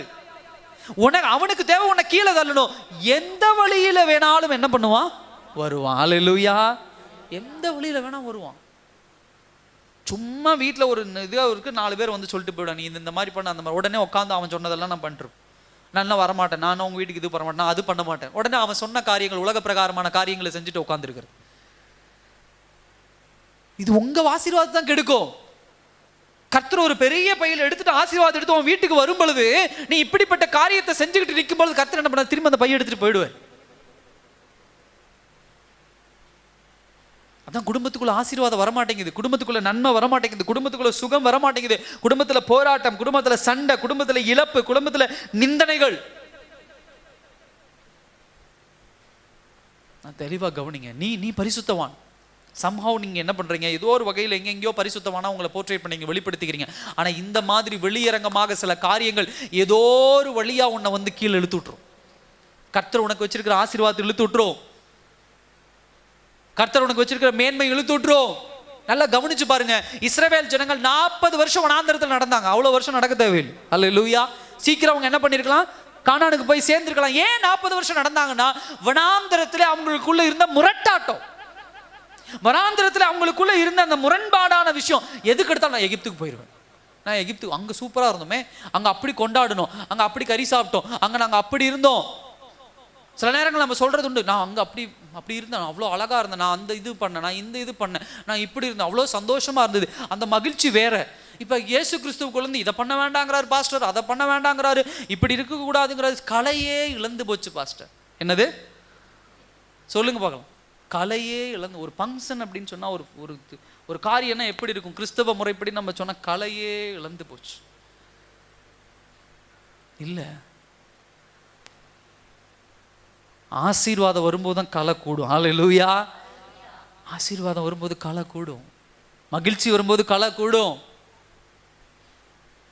கர்த்தர் கொடுக்கிற ஆசீர்வாதத்தை விட்டுறாதீங்க. உங்களை இழுத்து போட பிசாசான இந்த மாதிரியான காரியத்தெல்லாம் என்ன பண்ணுவான்? செய்கிறவனாக இருக்கிறான். 2வது காரியம், அது பிசாசானவன் நமக்குள்ள வாசம் பண்ணுகிறான். 3வது காரியம் என்ன சொல்றாரு? 4ஆம் அதிகாரம் 2ஆம் வசனத்தினுடைய பாதியிலிருந்து 3ஆம் வசனம் வரை நீங்க பார்க்கும் பொழுது முக்கியமா அவர் பேசுறது தான், நீங்கள் விண்ணப்பம் பண்ணாமல் இருக்கிறதுனாலே உங்களுக்கு சித்திக்கிறது இல்லை. First point. 2வது என்ன சொல்றாரு? நீங்கள் விண்ணப்பம் பண்ணியும் உங்கள் இச்சைகளை நிறைவேற்றும்படி செலவழிக்க வேண்டும் என்று தகாத விதமாய் விண்ணப்பம் பண்ணுகிறபடியினால் பெற்றுக்கொள்ளாமல் என்ன பண்றீங்க? பெற்றுக்கொள்ளாமல் இருக்கிறது. சகோதர சகோதரியே, நம்மளுடைய ஜெபம் தான் என் இருதயத்துல என்ன இருக்கு அப்படிங்கிறது வெளிப்படுத்திருக்காரு. அதுதான் பாஸ்டர் நான் ஜெபிக்கிறதே இல்லை. அல்லேலூயா. நான் ஜெபிக்கிறதே இல்லை. ஜெபம் விட்டா உட்காந்து அழுதுட்டு இருப்பேன் பாஸ்டர். அப்புறம் என் பாவம் எல்லாம் நினப்பு வரும். அப்பதான் இதெல்லாம் பாவம் எனக்கு தெரியும். அப்புறம் நான் சந்தோஷமா இருக்க முடியாது, அப்புறம் நான் மகிழ்ச்சியா இருக்க முடியாது. பிசாசு ஒரு மனுஷனுடைய வாழ்க்கையில பாவம் வந்தாவே தடைப்படுறது ஜெபம். வேதவசனம் வாசிக்கிறது தடைப்படுத்திடுவான், சபைக்கு வரதை தடைப்படுத்திடுவான். அவனுடைய மோட்டிவ் இதுதான், அவனுடைய நோக்கம் இதுதான். தனிப்பட்ட முறையிலே உனக்கும் தேவனுக்கும் உண்டான ஜெபம் ரொம்ப முக்கியம். கர்த்தர் உன்னோடு பேசுகிற நேரம் அது. கர்த்தர் தன்னுடைய விருப்பத்தை உன்னோடு பகிர்ந்து கொள்ளுகிற நேரம் அது. கர்த்தர் உனக்குள்ள இருக்கக்கூடிய கலைகளை புடுங்கி எறிகிற நேரம் அது. கர்த்தர் உனக்கு சுட்டி காட்டுகிற நேரம் அது. பெட்டிலேயே உட்காந்து ஒரு 5 நிமிஷம் சோத்துற ஆண்டவரே, நல்லா இருக்க ஆண்டவரே, இன்னைக்கு ஆசீர்வதிங்க, இன்னைக்கு போற ஆண்டவரே, வர ஆண்டவரே, இன்னைக்கு முடிஞ்சது ஜெபம். இன்னைக்கு ஜெபம்லாம் அப்படிதான், ஷார்ட், சிறிய ஜெபம் பெரிய லாபம் அப்படிங்கிற மாதிரி, சின்ன ஜெபம் பெரிய லாபம் மாதிரி. 2 நிமிஷம் 1 நிமிஷம். உங்க கையில ஃபோன் எவ்வளோ நேரம் இருக்கு, டிவி எவ்வளோ நேரம் பார்க்குறீங்க, இந்த உலகத்தில் சம்பாதிக்கிறதுக்கு எவ்வளோ நேரம் நம்ம செலவு பண்ணுறோம், இதெல்லாம் தாண்டி உங்களுடைய ஆவிக்கு நீங்கள் எவ்வளோ நேரம் ஸ்பெண்ட் பண்ணுறீங்க, இட்ஸ் மோர் இம்பார்ட்டன்ட். நீங்கள் ஜெப நேரம் குறைவாக இருக்கிறதுனால தான் உங்களால் ஆவிக்குரிய வாழ்க்கையில் ஸ்டடியாக இருக்க முடியல. கர்த்தருடைய விருப்பத்தை நீங்கள் என்ன பண்ண முடியல, அறிந்து கொள்ள முடியல. இதில் ஒரு 2-3 பாயிண்ட் சொல்கிறேன், நான் சொல்லிட்டு நான் முடிக்க விரும்புகிறேன். ஃபஸ்ட்டு என்ன அப்படின்னு சொன்னால், முதலாவது காரியம் என்ன சொல்கிறாரு, நீங்கள் விண்ணப்பம் பண்ணாமல் இருக்கிறதுனாலே உங்களுக்கு சித்திக்கிறது இல்லை. அப்போ உங்களுடைய ஜெபம் எப்படிப்பட்டதாக இருக்கிறது, உங்களுடைய நோக்கம் சரியானதாக என்ன பண்ணல இல்லை. நல்லா கவனிங்க, உங்களுடைய ஜெபம் தேவனை நோக்கி இல்லை உங்களை நோக்கி இருக்குன்னா கொஞ்சம் கேர்ஃபுல்லாக கவனிங்க. எப்பயுமே ஒருத்தர் இடத்துல நம்ம ஒரு பிரச்சனையை சொல்ல போகிறோம் அப்படின்னு சொன்னால் 2 பேர் இருக்காங்க. இப்போ என்னுடைய மனைவியும் நானும் என்ன பண்ணுறோம், ஒரு சண்டை எங்களுக்குள்ள. அப்போ ஒருத்தரை பஞ்சாயத்துக்கு கூப்பிட்றோன்னு வச்சுக்கோங்க. பஞ்சாயத்துக்கு கூப்பிடும் பொழுது அவர்கிட்ட நாங்கள் எப்படி பேசுவோம், எப்படியாவது அவருடைய கவனம் முழுவதும் என்ன பண்ணிடணும், என் பக்கம் என்ன பண்ணிடணும் கொண்டு வந்து, என் பிரச்சனையே தான் நான் சொல்லணும், நான் பார்த்த கஷ்டத்தையே தான் நான் சொல்லணும், அவங்க பக்கம் திரும்பிடக்கூடாது. இதுதான் என்னுடைய நோக்கமாக இருக்கும், இதே நோக்கம் தான் அவங்களுடைய நோக்கமாகவும் இருக்கும். இதுதான் ஒரு பார்வை. இயேசு கிறிஸ்துவிடத்துல ஜெபம் பண்ணும் பொழுது இன்னைக்கு நம்முடைய ஜெபம் எப்படிப்பட்டதாக இருக்கிறது, நீங்களே ஒரு கற்பனையை உருவாக்கி, நீங்களே ஒரு உலகத்தை உருவாக்கி தேவ சமூகத்தில் உட்கார்ந்து கொடுங்காண்டவரே கொடுங்காண்டவரே கொடுங்காண்டவர் கொடுங்காண்டவர். ஜெபமும் உண்டு, ஆராதனையும் உண்டு, ஆனா உங்க நோக்கம் தப்பு. நீங்க ஒரு திட்டம் போட்டு, நீங்க ஒரு காரியத்தை வகுத்து தேவ சமூகத்தில் போய் உட்கார்ந்து சில நேரங்களில் ஜெபிக்கும் பொழுதுதான் இப்படிப்பட்ட காரியங்கள், தேவனுடைய காரியங்கள் நம்முடைய வாழ்க்கையில் என்ன பண்ணல நடக்கிறது இல்லை. சில நேரங்களில் ஜெபம் பக்கத்து வீட்டுக்காரன் அழிஞ்சு போயிடணும் ஆண்டவரேன்னு ஜெபிக்கிறது உண்டு. சில நேரம் அப்படி நல்லவரை போல, அவங்க பாவத்தை மன்னிங்க ஆண்டவர், எப்படி அவங்க பாவத்தை அவங்க தெரியாம பண்றாங்க ஆண்டவரே, அவங்க பாவம் பண்ணாங்கன்னு உங்களை யார் நியாயம் தீர்க்க சொல்லணும்? ஹல்லேலூயா. அவங்க பாவம் பண்றாங்க, பண்ணல, அது அவங்களுடைய வேலை. அவங்களுக்காக நீங்க ஜெபிக்கணும், ஆண்டவரே அவங்களை ரட்சிங்கன்னு ஜெபிக்கணும். ஆண்டவரே அவங்க பாவம் பண்ணாங்க, அவங்க வந்து வீட்டில் இப்படி பேசினாங்க, அவங்க பாவம் பண்ணாங்க, அவங்களுக்காக சங்கீதக்காரனை போல என்ன பண்ணிடுது, ஆண்டவரே அவங்க பாவம் பண்ணிட்டாங்க, அவங்க அக்கிரமம் பண்ணிட்டாங்க, அவங்க அப்படி பண்ணிட்டாங்க, அவங்க இல்லாமல் போயிடணும், காணாமல் போயிடணும், அப்படியே ஜெபிக்க கூடாது. உங்க நோக்கம் ஜெபம் என்பது நல்ல நோக்கம், ஆனால் நீங்கள் ஜெபிக்கிற காரியம் எப்படிப்பட்ட காரியமாக இருக்கிறது, தவறான காரியமாக இருக்கிறது. அதனாலதான் ஆண்டவர் சொல்றாரு, சித்திக்கிறது இல்லை. அதுக்குண்டான விருப்பமே உங்களுக்குள்ள என்ன பண்ணல இல்லை. 2வது காரியம் என்ன பண்றாரு அப்படின்னு சொன்னா, 3வது வசனத்துல என்ன சொல்லப்படுது, நீங்கள் விண்ணப்பம் பண்ணியும் உங்கள் இச்சைகளை நிறைவேற்றும்படி. கர்த்தரை நீங்க எப்படி உபயோகப்படுத்துகிறீங்க, உங்களுடைய நோக்கத்தை நிறைவேற்றி கொள்வதற்கு கடவுளை பயன்படுத்திக்கிறோம்னா ரொம்ப கவனமா இருங்க, எச்சரிக்கையாக. கர்த்தர் உங்களோடு பேசுறாரு. கர்த்தர் உங்களை தேர்ந்தெடுத்தது, கர்த்தருடைய சுவிசேஷம் உங்க வாழ்க்கையில வந்தது, தேவ திட்டம் உங்க வாழ்க்கையில, அதாவது தேவன் உங்களை அழைத்தது உங்க திட்டத்தை நிறைவேற்றுவதற்காக கிடையாது, அவருடைய திட்டத்தை உங்க வாழ்க்கையில என்ன பண்ணணும், நிறைவேற்ற வேண்டும். அல்லேலூயா. சத்தமா சொல்லுங்க அல்லேலூயா. நீங்க வேத வசனத்தை வாசிச்சு பாருங்க. ஆபிரகாமின் திட்டத்தை கர்த்தர் நிறைவேற்றவில்லை, ஈசாக்கின் திட்டத்தை கர்த்தர் நிறைவேற்றவில்லை, யோசேப்பின் திட்டத்தை கர்த்தர் நிறைவேற்றவில்லை, தாவீதினுடைய திட்டத்தை கர்த்தர் நிறைவேற்றவில்லை. கர்த்தருடைய திட்டத்தை இவர்கள் எல்லாம் நிறைவேற்றினாங்க. உன் வீட்டை விட்டுட்டு வாடானாரு, ஆபிரகாம் விட்டுட்டு கிளம்பி போனார். கோலியாத்தை போய் கொல்டா அப்படின்னாரு, கோலியாத்தை போய் கொன்னாரு. நீ ராஜாவா எகிப்து தேசத்துல போய் உட்கார போற, உன் சந்ததியெல்லாம் சாப்பாடு போடணும், நீ உனக்கு அதுதான் வேலை, எல்லாரும் உன்னை வணங்க போறாங்க அப்படின்னாரு. சரிங்க ஆண்டவரே, அவருடைய திட்டத்துக்கு தான் இவர் ஓடினார். ஜெபம் ஏன் கேட்கப்படுறது இல்லைன்னா இதுதான், என்னுடைய இச்சைகளையும் என்னுடைய காரியங்களையும், இச்சைனே தெரியாம ஆசைனே தெரியாம, ஆண்டவரே காரு கொடுங்க ஆண்டவரே, ஆண்டவரே பைக்கு கொடுங்க ஆண்டவரே, ஆண்டவரே வீடு கொடுங்க ஆண்டவரே, அது கொடுங்க ஆண்டவரே, இது கொடுங்க ஆண்டவரே. தயவு செய்து அப்படி ஆண்டவருடைய சமூகத்தில் உட்காராதீங்க. கர்த்தருடைய திட்டம் வேற இருக்கலாம். ஹல்லேலூயா. சத்தமா சொல்லுங்க. நீங்க வீடு கேட்குறீங்க, ஆண்டவர் அபார்ட்மெண்ட் கொடுக்கலாம். நீங்க அபார்ட்மெண்ட் கேட்டால் ஆண்டவர் வில்லா கொடுக்கலாம். ஆண்டவரே எனக்கு மாருதி 800 ஒரு பழைய வண்டி 2 லட்சத்தில் கொடுங்காண்டனே. ஆண்டவர் உனக்கு வந்து ஒரு 15 லட்சத்தில் கொடுக்கலாமே, BMW கொடுக்கலாம், இனோவா கொடுக்கலாம். தேவ திட்டம் பெருசா இருக்கலாம் இல்ல? யாருமே அல்லேலூயா சொல்ல மாட்டேங்கிறீங்களே. அல்லேலூயா. நம்ம என்னைக்கும் தேவ திட்டத்துக்கு விட்டுறணும். அப்ப நான் என்னதான் பாஸ்டர் ஜெபிக்கிறது, போய் உட்காந்துட்டு எந்திரிச்சு வரதா அப்படின்னா இல்ல, ஜெபிக்க பல காரியங்கள் உண்டு. அல்லேலூயா. தேவ திட்டத்துக்கு என்ன அர்ப்பணிக்கணும்னே பல வருஷம் ஜெபிக்கணும். ஏன்னா நம்ம இழுத்துட்டு இருக்கிறது அங்கதான் முரண்பட்டுட்டே உட்காந்துருக்கும். ஆண்டவர் இது வேண்டாம்பா, இதை செய், அது வேண்டாம் பாஸ்டர், அது வேண்டாம் ஆண்டவரே, நான் இதை செய்யறேன், நீங்க இதுக்கு வாங்க. சில நேரத்தில் வீட்டில் நடக்கிற சண்டை இதுதான். எனக்கு பூரி சுட்டு கொடுன்னு நம்ம கேட்போம். இல்லை பூரி வேண்டாம், நான் என்ன பண்ணுறேன், சப்பாத்தி சுட்டு தரேன். ஒரே மாவு, ஒரே அடுப்பு, எண்ணெய் எல்லாமே இருக்குது. அதை பொரிச்சு எடுத்தா பூரி, மேலே ஊற்றுனா சப்பாத்தி. நான் கேட்குறது என்னமோ பூரி, ஆனால் அவங்க சொல்கிறது இல்லை நீங்கள் சப்பாத்தி சாப்பிடுங்க. அதுபோல் ஆண்டவர் சொல்கிற ஒரு விஷயம் ஒன்றா இருக்கும். இல்லை ஆண்டவர் அது வேண்டாம், இதை செய்யுங்க. இதுக்கு வசனம் நான் சொல்ல, இங்கே பாருங்க, நீங்கள் விண்ணப்பம் பண்ணியும் உங்கள் இச்சைகளை நிறைவேற்ற வேண்டும்படி செலவழிக்க வேண்டுமென்று தகாத விதமாக என்ன பண்ணுறீங்க, விண்ணப்பம் பண்ணுகிறபடியால். இந்த அலாவுதீனும் அற்புத விளக்கம் என்ன பண்ணுவோம் வச்சுருப்போம். ஒருவேளை நம்ம வீட்டில் இருக்குன்னு வச்சுக்கோங்க. என்ன பண்ணுவோம், அதை ஆளுக்கு ஒரு அலாவுதீன் அற்புத விளக்கு கொடுத்துட்றேன், ஆண்டவர் கொடுத்துறாரு, நான் கொடுத்துறேன்னே வச்சுக்கோங்களேன். ஏன்னா இல்லாத காரியம் ஒன்று, அதை சொல்லிக்கலாம். உங்களுக்கு வாங்க இன்னைக்கு ஞாயிற்றுக்கிழமை முடிஞ்சோடனே கொடுத்த, நீங்கள் என்ன பண்ணுவீங்க, அலாவுதீன் அற்புத விளக்கம் எடுத்து எடுத்து தேய்ச்சிட்டு என்ன கேட்பீங்க, ஏதாவது ஒன்று கேட்பீங்க. அதுக்கப்புறம் என்ன பண்ணுவீங்க சொல்லுங்க, என்ன பண்ணுவீங்க, தேய்ச்சிட்டே உட்காந்துருப்பீங்களா 24 மணி நேரமோ? என்ன பண்ணுவோம், தேய்ச்சிட்டு வச்சிருவோம். அடுத்தது சமையல் கட்டுக்கு போகிறோம், சக்கரை இல்லை, எடு அந்த விளக்கு எடு, 2 கிலோ சக்கரை. அப்புறம் அதை மறுபடியும் வச்சுட்டு வந்து மறுபடியும் என்னது, டீ தூள் இல்லை, எடு தேய். வண்டி வாங்கியாச்சு, கார் வேணும், விளக்க தேய்ச்சி எனக்கு கார் வேணும், கார் வாங்கியாச்சு, காருக்குள்ளே உட்காந்த உடனே பெட்ரோல் தீர்ந்துருச்சு, உடனே அந்த விளக்க எடு, எனக்கு பெட்ரோல் தேவை. அப்பப்போ என் தேவை என்னென்னவோ அதுக்கெல்லாம் தேய்ச்சி தேய்ச்சி தேய்ச்சி என்ன பண்ணணும், விளக்க யூஸ் பண்ணிக்கிற மாதிரி கடவுளை அன்னன்னைக்கு என்ன தேவையோ தேய்ச்சி தேய்ச்சி தேய்ச்சி தேய்ச்சி என்ன பண்ணிக்கிற கூடாது, எடுக்கக்கூடாது. நல்லா கவனிங்க, எடுத்து வாசிங்க. மத்தேயு 6ஆம் அதிகாரம், மத்தேயு 6ஆம் அதிகாரம் 10ஆம் வசனம். ஜெபம் எப்படி பண்ணணும்னு ஆண்டவர் சொல்லி கொடுக்குறாரு. அதில் பாருங்க, உம்முடைய சித்தம் பரமண்டலத்திலே செய்யப்படுகிறது போல,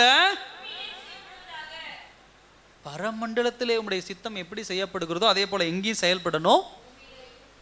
நல்லா கவனிங்க, ஜெபம் என்பது கடவுளை நாம் உபயோகப்படுத்திக் கொள்வது கிடையாது. ஜெபம் என்பது நம்மை கடவுள் உபயோகப்படுத்திக் கொள்வது. ஹல்லேலூயா. தேவ திட்டத்துக்குள்ள நம்மளை அப்படியே அடிச்சு நொறுக்கி கையெல்லாம் மடக்கி உள்ள சொறி வச்சிடணும்.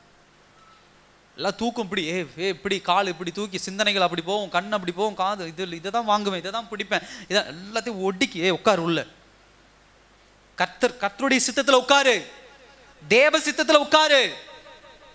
இதனாலதான் பாஸ்டர் 10 வருஷமா நான் ஜெபம் பண்ணிக்கிட்டே இருக்கிற அந்த காரியம் நடக்கவே மாட்டேன். நீ நம்ம நினைக்கிறது கர்த்தருடைய சித்தம் இல்லை. சில நேரங்களில் சில காரியங்கள் ரொம்ப நாளா ஆண்டவர் அனுமதிக்காம இருக்கலாம். தயவு செய்து அது ஆண்டவர் தர வேண்டாங்கிற எண்ணத்தில் இல்லை. He waiting for the time. தாம் பெற்ற குமார், அதாவது தன்னுடைய ஒரே பேரான குமாரனை அனுப்புவதற்கே குறைந்தபட்சம் 4000 to 5000 வருஷம் எடுத்துக்கிட்டார். அல்லேலூயா. நான் ஏற்கனவே சொல்லியிருக்கிறேன். ஏன் 3ஆம் அதிகாரத்தில் சொன்னாரு, சொன்ன உடனே காயின் ஆபேல், அதுக்கப்புறம் ஒரு மகன் பிறந்த, அவன் யாரு, ஆதாம் ஏவாளுக்கு முதல்ல காயின் ஆபேல், ஆபேல் செத்து போறான், காயினுடைய சந்ததி இல்லை. அதுக்கு அடுத்த சந்ததி யாரு, சேத். சேத்துடைய பிள்ளையா இயேசு கிறிஸ்து பிறந்திருக்கலாம், ஆபிரகாமுடைய பிள்ளையா இயேசு கிறிஸ்து பிறந்திருக்கலாம், ஈசாக்கின் பிள்ளையா இயேசு கிறிஸ்து பிறந்திருக்கலாம், யாக்கோபின் பிள்ளையா இயேசு கிறிஸ்து பிறந்திருக்கலாம், தாவீதின் பிள்ளையா இயேசு கிறிஸ்து பிறந்திருக்கலாம். அவ்வளோ பெரிய நீண்ட சந்ததி. பழைய ஏற்பாடு முழுவதையும் வாசிச்சு முடிக்கிறோம். 4000 வருஷங்களுடைய வரலாறு, அதுக்கப்புறம் 400 வருஷம் இருண்ட காலம், அதுக்கப்புறம் மறுபடியும் யோவான் ஸ்நானகனுடைய வருகை, இதுக்கப்புறம் ஆண்டவர் மரியாள் மூலியமா இயேசு கிறிஸ்து வேணா கொண்டு வரார். ஏன் பாஸ்டர், ஏன் ஆண்டவர் இப்படி பண்ணாரு? 2 விஷயம். ஒன்று, நேரங்களை அவர் கணித்து வைத்திருக்கிறார். அல்லேலூயா. அவருக்கு தெரியும் இந்த நேரத்தில் இதை செய்யணும். அதுதான் ஒரு சமையல் செய்கிறோம் அப்படின்னு சொன்னால் ஃபஸ்ட்டு எடுத்தோன்னு வெறும் வடச்சட்டியில் என்ன பண்ணிடக்கூடாது, மிளகாயை போட்டுட்டு என்ன பண்ணக்கூடாது, பண்ண என்ன ஆகும், ஒன்று கார் அடிக்கும், சாம்பார் நல்லா இருக்காது, குழம்பு நல்லா இருக்காது. இல்லை பாஸ்டர், நான் எடுத்த உடனே வெறும் சட்டி, வெறும் பானையை வச்சு, வெறும் குண்டா வச்சு மேலே பருப்பை போட்டுருவேன் அப்படின்னு சொல்ல முடியும். முதல்ல எண்ணெய் ஊற்றணும், அப்புறம் கடுகு போடணும். அப்போ பருப்புக்கு உண்டான எண்ணெய் உண்டு, சாம்பார் சாப்பிட்டதில்ல யாரும் வரல, வெறி என்ன பண்ணுறீங்க அப்படி வெறி கொண்டு உட்காந்துருக்கீங்க சாம்பார்னு சொன்னோன்னு. சொல்லுங்க என்ன பண்ணும்? பருப்புக்குண்டான நேரம் வரைக்கும் என்ன பண்ணும்? காத்திருக்கணும், ஒவ்வொன்றா போட்டுட்டு இருக்கணும். இந்த ஸ்டேஜ் வந்துட்டு இப்போ ஊத்துறா பருப்பை அப்படின்னு எடுத்து என்ன பண்ணும்? பருப்பு. அதுபோல் கர்த்தருக்கு தெரியும், ஒரு காரியத்தை கொடுக்குறாருன்னா நம்மளை சோதிச்சு நம்மளை டெஸ்ட் பண்ணி என்ன பண்ணுவார்? கொடுப்பார். லைசன்ஸுக்கு போய் அப்படி சார் எனக்கு 18 வயசு ஆயிடுச்சு, லைசன்ஸ் ஒழுங்காக கொடுத்துருங்கன்னா ஃபஸ்ட்டு போய் நீ 3 மாதம் என்ன பண்ணு? டிரைவிங் என்ன பண்ணு? போய் டிரைவிங் இதில் போய் கற்றுட்டு வா. அப்போ 3 மாதம் போய் அவனுக்கு ஒரு பணத்தை கட்டி ஒரு டாக்குமெண்ட் அப்ளை பண்ணி 3 மாதம் டிரைவிங் கற்றுக்கும். கற்றுட்டு வந்து சார் டிரைவிங் கற்றுட்டுங்க பாருங்கள் எங்கள் டிரைவிங் லைசன்ஸ்கார ஓட்டி. அடுத்த வாரம் உனக்கு டைம் காலையில் 9 மணிக்கு போட்டிருக்கிறோம், ஆர்டி ஆஃபீஸ் வந்து அங்கே 8 போட்டு காட்டு, முன்னாடி காரை விடு பின்னாடி காரை விடு. அதுக்கு அடுத்த வாரம் நான் வெயிட் பண்ணணும். ஓட்டி முடிச்சோன்னு சார் லைசன்ஸ் கொடுங்க, இன்னும் 1 வாரம் கழிச்சு உனக்கு கார்டு வரும். பார்த்தீங்களா ப்ராசஸ்? பார்த்தீங்களா? தகுதிப்படுத்தி தான் கார்டு நம்ம கையில் ஒரு லைசன்ஸே வருது. அதுதான் சரியான முறை. அப்ப சில காரியங்களை கர்த்தருடைய வாழ்க்கையில் அனுமதிக்கிறார் அப்படின்னு சொன்னா சரியான நேரத்தில் சரியான காலத்தில் என்ன பண்ணுவார்? கர்த்தர் அனுமதிக்கிறவராக இருக்கிறார். 3வது விஷயம் என்ன சொல்றாருன்னா, தகாத விதமாய் விண்ணப்பம் பண்ணுகிறபடியால் ப்ராப்பர் மோட்டிவ் இருக்கணும். பாருங்க, இதெல்லாம் இல்லாதனால தான் யுத்தங்களும் சண்டைகளும் பொறாமைகள் கொலை இதெல்லாம் நடந்துட்டு. ப்ராப்பர் மோட்டிவ் நல்லா கவனிங்க. எடுத்து கூட ஒரு வாசிங்க, அதே மத்தேயு 7ஆம் அதிகாரம் 7ஆம் வசனத்தை வாசிங்களே, முடிக்க போறேன்.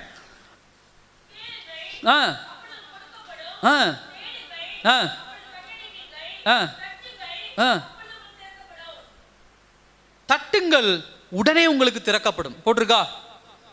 தேடுங்கள் உடனே என்ன பண்ணுவீர்? கண்டடைவீர்கள். கேளுங்கள் உடனே உங்களுக்கு என்ன பண்ணும்? கொடுக்கப்படும் போட்டிருக்கா. ஏன்னா இந்த வசனத்தை எடுத்து காட்டி பாஸ்டர் போட்டிருக்க இல்லைங்க பாஸ்டர், தட்டுங்கள் உடனே திறக்கப்படும். தட்டுங்கள்லாம் கொடுக்குறேன்னு திறக்கிறேன்னு சொல்லியிருக்காருல்ல ஆண்டவர். நான் தட்டிக்கிட்டே இருப்பேன், நான் கேட்டுக்கிட்டே இருப்பேன், நான் தேடிக்கிட்டே இருப்பேன். ஆனால் ஆண்டவர் என்றைக்கு அனுமதிக்கிறாரோ அன்றைக்கு தான் நான் என்ன பண்ண முடியும்? பெற முடியும். ஹல்லேலூயா. அதான் வேத வசனம். ப்ராப்பர் மோட்டிவ், சரியான நோக்கம் உள்ளதா என்ன பண்ணும்? இருக்கணும். ஆண்டவர் எங்கேயும் இன்ஸ்டண்ட்டாக கொடுக்குறேன்னு சொல்லலை. ஆண்டவர் எங்கேயுமே சில விஷயங்கள் ஆண்டவர் இன்ஸ்டண்ட்டாக கொடுத்துருவார். சமாதானம் நம்ம அதை கேட்கறது இல்லையே. சந்தோஷம், நிம்மதி, இதெல்லாம் ஜெபம் பண்ணால் உடனே ஆண்டவர் கொடுத்துருவார். ஆனால் உலகப்பூர்வமான சில விஷயங்கள் ஆண்டவர் சில நேரத்தில் ஐயப்பாடோடு தான் என்ன பண்ணுவார் இருப்பார். கொடுக்கலாமா வேண்டாமா, கொடுத்தா நம்மளை மறந்துடுவானோ.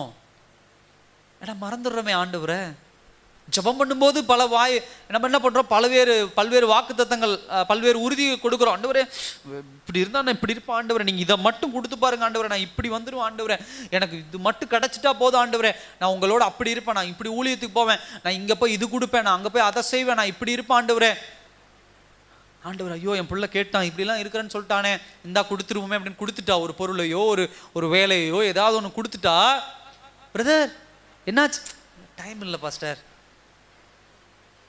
சொந்தக்காரங்களாம் வந்துட்டாங்க, பிரதர் இப்படிலாம் பண்ணாதீங்க. பாஸ்டர் நம்ம வந்து குடும்பமோட எல்லாம் சந்தோஷமாக இருக்கணும்ல பாஸ்டர், எல்லாத்தையுமே வெறுத்து ஒதுக்கிட்டு நம்ம இருக்கும் வாழ முடியுமா? அப்படி ஜெபம் பண்ணீங்களா? ஒரே நேத்தெல்லாம் ரொம்ப வேலை பாருங்க. ஆண்டவர் மனவேதனைப்படுவார். ஒரு தடவை தான் ஏமாறுவார். அல்லேலூயா. சில நேரங்களில் ஆண்டவர் என்ன பண்ணிடுவார்? ஏமாந்துருவார். உங்களால் என்னால் சில விஷயங்களை கொடுத்துட்டு அப்படியே ஆண்டவரையே மயக்கிற மாதிரி ஆண்டவரையே அப்படியே ஜெபம் பண்ணி அழுது, ஆண்டவர் பாவம் என் பிள்ளை அழுகிறா, என் மகன் அழுகிறான், இந்தாப்பா வச்சுக்கோ அப்படின்னு கொடுத்துட்றாரு. கொடுத்தோன்னே அவரையே என்ன பண்ணிடுறோம்? ஏமாத்திடுறோம். ஆண்டவர் உசாரிடுறாரு. நெக்ஸ்ட் டைம் இங்கிருந்து அங்கிருந்து இங்கே வரைக்கும் உருண்டு பிறண்டு குட்டிக்காரன் அடித்து குரங்கு மாதிரி இங்கிருந்து அங்கேருந்து தாவுனாலும் வரும், அமைதியாயிரு, கிடைக்கும், அமைதியாயிரு.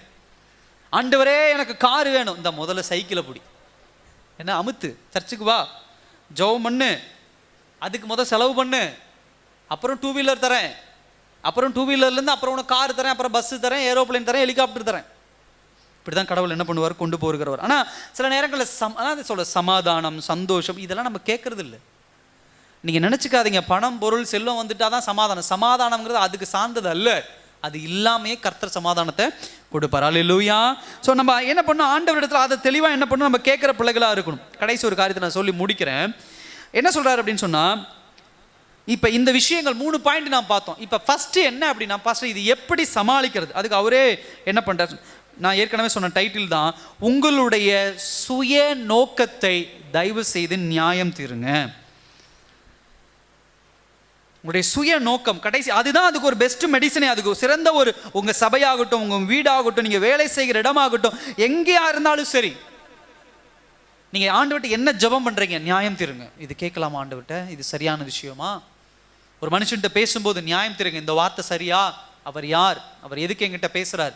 அந்த அம்மா யார்? அந்த அம்மா எதுக்கு என்கிட்ட பேசுறாங்க?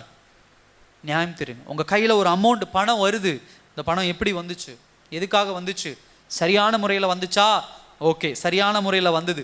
சரியான முறையில் வந்த பணத்தை நான் என்ன செய்யணும்? கர்த்தர் என்ன சொல்லியிருக்கிறார்? இந்த பணத்தை வச்சு நீ இதை செய்யி, அதை செய்யி, என்ன பண்ணணும்? ஆண்டவருக்கு என்ன பண்ணணும்? எனக்கு என்ன பண்ணணும்? என் வீட்டுக்கு என்ன பண்ணணும்? சரியா செய்யணும். கேளுங்க ஆண்டவரிடத்துல எல்லா விஷயத்தையும். ஒரு குழந்தைய ஆண்டவர் கொடுக்குறாரா? சந்ததி விரிவடை ஆண்டவர் கொடுத்துட்டாரு. அது ஆணாகட்டும் பெண்ணாகட்டும், எந்த குழந்தை சந்ததி குழந்தைய கொடுத்தோன்னு ஆண்டவர்கிட்ட கேட்கணும், ஆண்டவரே சொல்லுங்கப்பா, அந்த குழந்தைய நான் என்ன பண்ணுறது? எதுக்கு நான் வளர்த்தணும்? அந்த குழந்தையின் மேலுள்ள அபிஷேகம் பெற்றோர்கள் கண்டிப்பாக தெரிஞ்சுக்கணும். பிள்ளைகள் மேலே கர்த்தர் என்ன அபிஷேகம் வச்சிருக்கிறாரு. நமக்கு அதெல்லாம் நேரம் கிடையாது. வந்தோட அந்த பிள்ளைக்கு ஒரு ஃபோனை வாங்கி கொடுத்துருந்தா வச்சுக்கோ, ஒரு வண்டி வாங்கி கொடுத்துருந்தா நீ வச்சுக்கோ. அந்த பிள்ளையின் மேலே என்ன அபிஷேகம்? வேத வசனத்தில் வாசிக்கிறோம், நசரேய விரதம் யார் மேலே இருந்துச்சு? இன்னொருத்தர் இயேசு. அப்ப நீங்க நல்லா கவனிச்சு உத்து பாருங்க. 2 பேரும் அந்த நசரேய விரதத்தில் பெற்றோர்கள் சிறு வயதுல இருந்து அந்த குழந்தைய அவ்வளோ பரிசுத்தமா வளர்த்துறாங்க. தேவ சித்தம் என்ன என்பதை அந்த பிள்ளைகள் மேல் இருக்கிறத அறிஞ்சு சிம்சோன் சின்ன வயசுல தப்பு செய்யல. ஏன் அப்படின்னா பெற்றோர்கள் அவ்வளோ பவ்யமா பக்குவமா வளர்த்துறாங்க. உங்க பிள்ளைகளை வளர்த்தும் பொழுது ரொம்ப கவனமா வளர்த்தணும். எது தவறு எது சரி, வேத வசனத்தை நீங்களும் நானும் கற்றுருக்கிறோம். நம்ம பிள்ளைகளுக்கு சொல்லி கொடுக்கணும், இது தப்பு, இது செய்யாத, உன் வாழ்க்கை ஆசீர்வாதமா இருக்காது. அதை விட்டுட்டு அதை செய்ய வச்சுட்டோம்னா அது படுற கஷ்டம், அது படுற வேதனை, அது படுற நிந்தனை, அதனுடைய வழி மாறி திசை மாறி கெட்டு அவமானப்பட்டு உபத்திரப்பட்டு யார் அழுகிறது? யார் அழுகிறது? நம்ம தான் உட்காந்து அழுகணும், நம்ம தான் உட்காந்து கண்ணீர் சிந்தணும், நம்ம தான் உட்காந்து வேதனைப்படணும். அதுக்கு தேவன் சொன்னது இதுதான்ப்பா, சின்ன வயசுல இருந்து சொல்லி கொடுங்க. ஒரு விஷயத்தை தப்பா பண்ணுதா செய்யக்கூடாது, அப்படி மீறி செய்றாங்களா, உனக்கு எனக்கு சம்பந்தம் இல்லைப்பா, நான் இதில் கலந்துக்கல, எனக்கு இதில் நிம்மதியும் இல்லை சந்தோஷம் இல்லை, நான் கிளம்பிடணும். ஒன்று அந்த விஷயத்துலேருந்து அவங்க மாறுவாங்க. நீங்கள் அவங்களோட செய், பரவாயில்ல செய்யுங்க, பரவாயில்ல பண்ணுங்க, பரவாயில்ல பாருங்க. ஒரு இன்சிடென்ட்ல ஒரு காரியத்தில் நீங்கள் அவங்களுக்கு அப்படி ஒரு உந்துதலை கொடுத்துட்டீங்கன்னா அடுத்த காரியத்தில் அவங்க அதையே திருப்பி செய்வாங்க, அடுத்த காரியம் அதையே திருப்பி செய்வாங்க. தேவ திட்டம் என்னன்னு அறிஞ்சுக்கோங்க. நீங்க உங்க வாழ்க்கையில நடப்பிக்கிறது மாதிரி உங்க பிள்ளைகள் இருக்காங்க அப்படின்னா பிள்ளைகளுடைய வாழ்க்கை, வாலிப பிராயத்தில் இருக்கலாம் எதிர்கால திட்டம், சிறு வயதுனா எதிர்கால திட்டம், ரொம்ப என்ன பண்ணும், கவனமா இருக்கணும். அதே போல சுய நோக்கத்தை தூக்கி எறியணும். ஒரு வசனத்தை கூட வாசிங்க, லூக்கா 9ஆம் அதிகாரம் 23ஆம் வசனத்தை வாசிங்க. லூக்கா 9:23.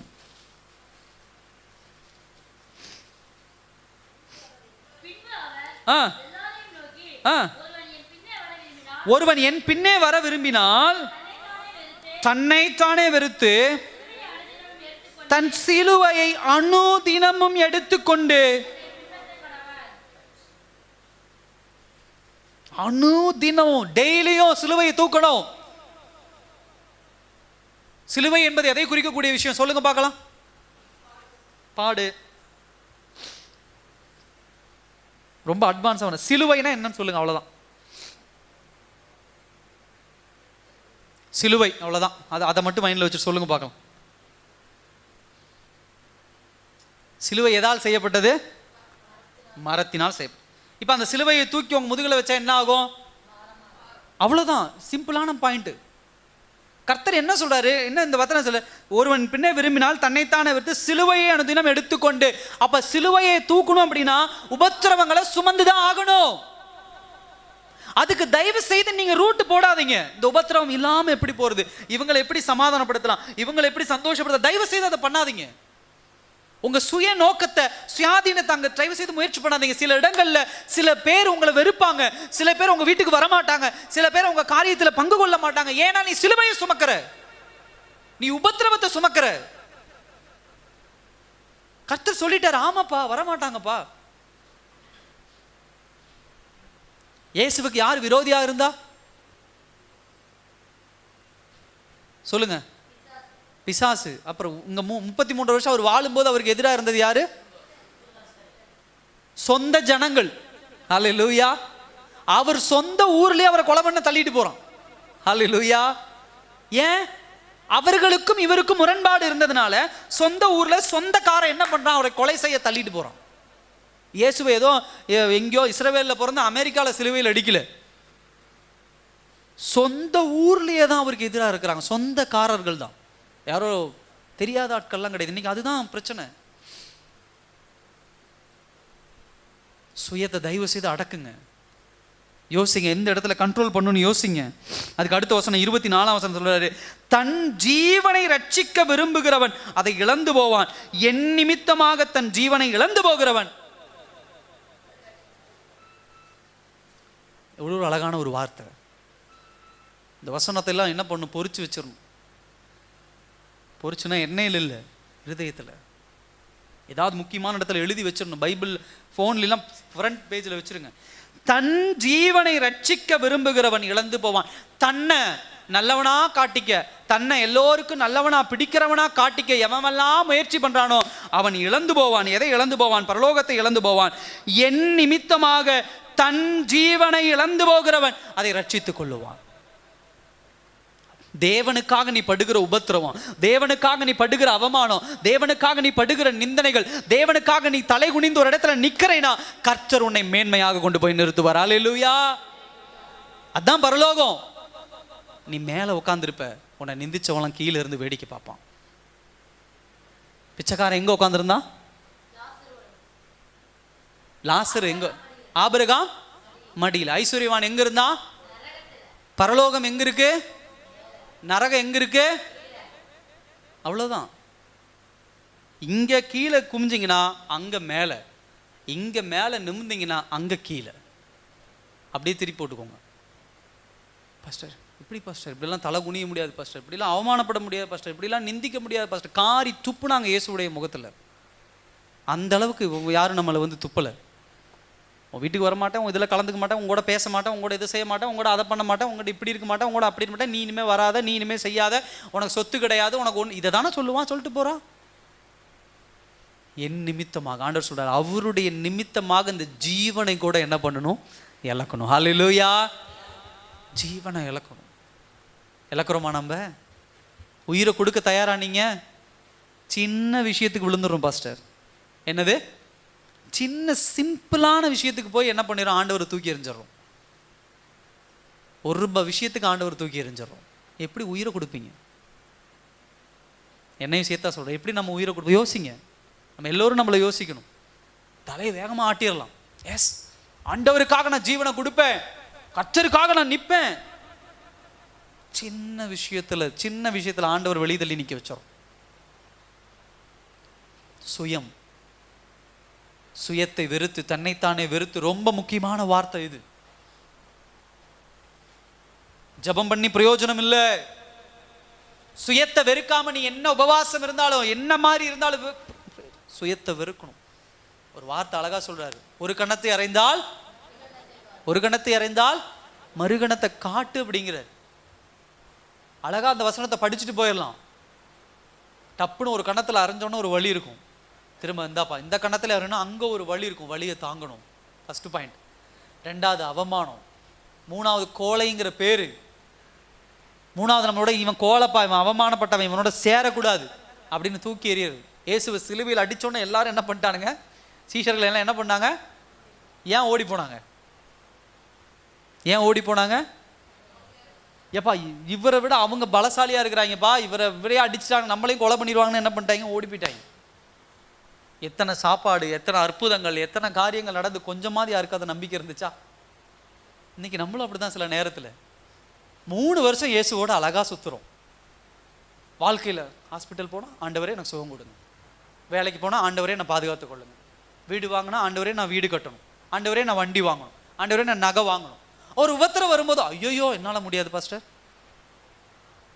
இப்படிப்பட்ட சீஷனா நம்ம என்ன பண்ணக்கூடாது? இருக்கக்கூடாது. எல்லாரும் இருக்கிற இடத்துல எழுந்து நிற்கலாமா?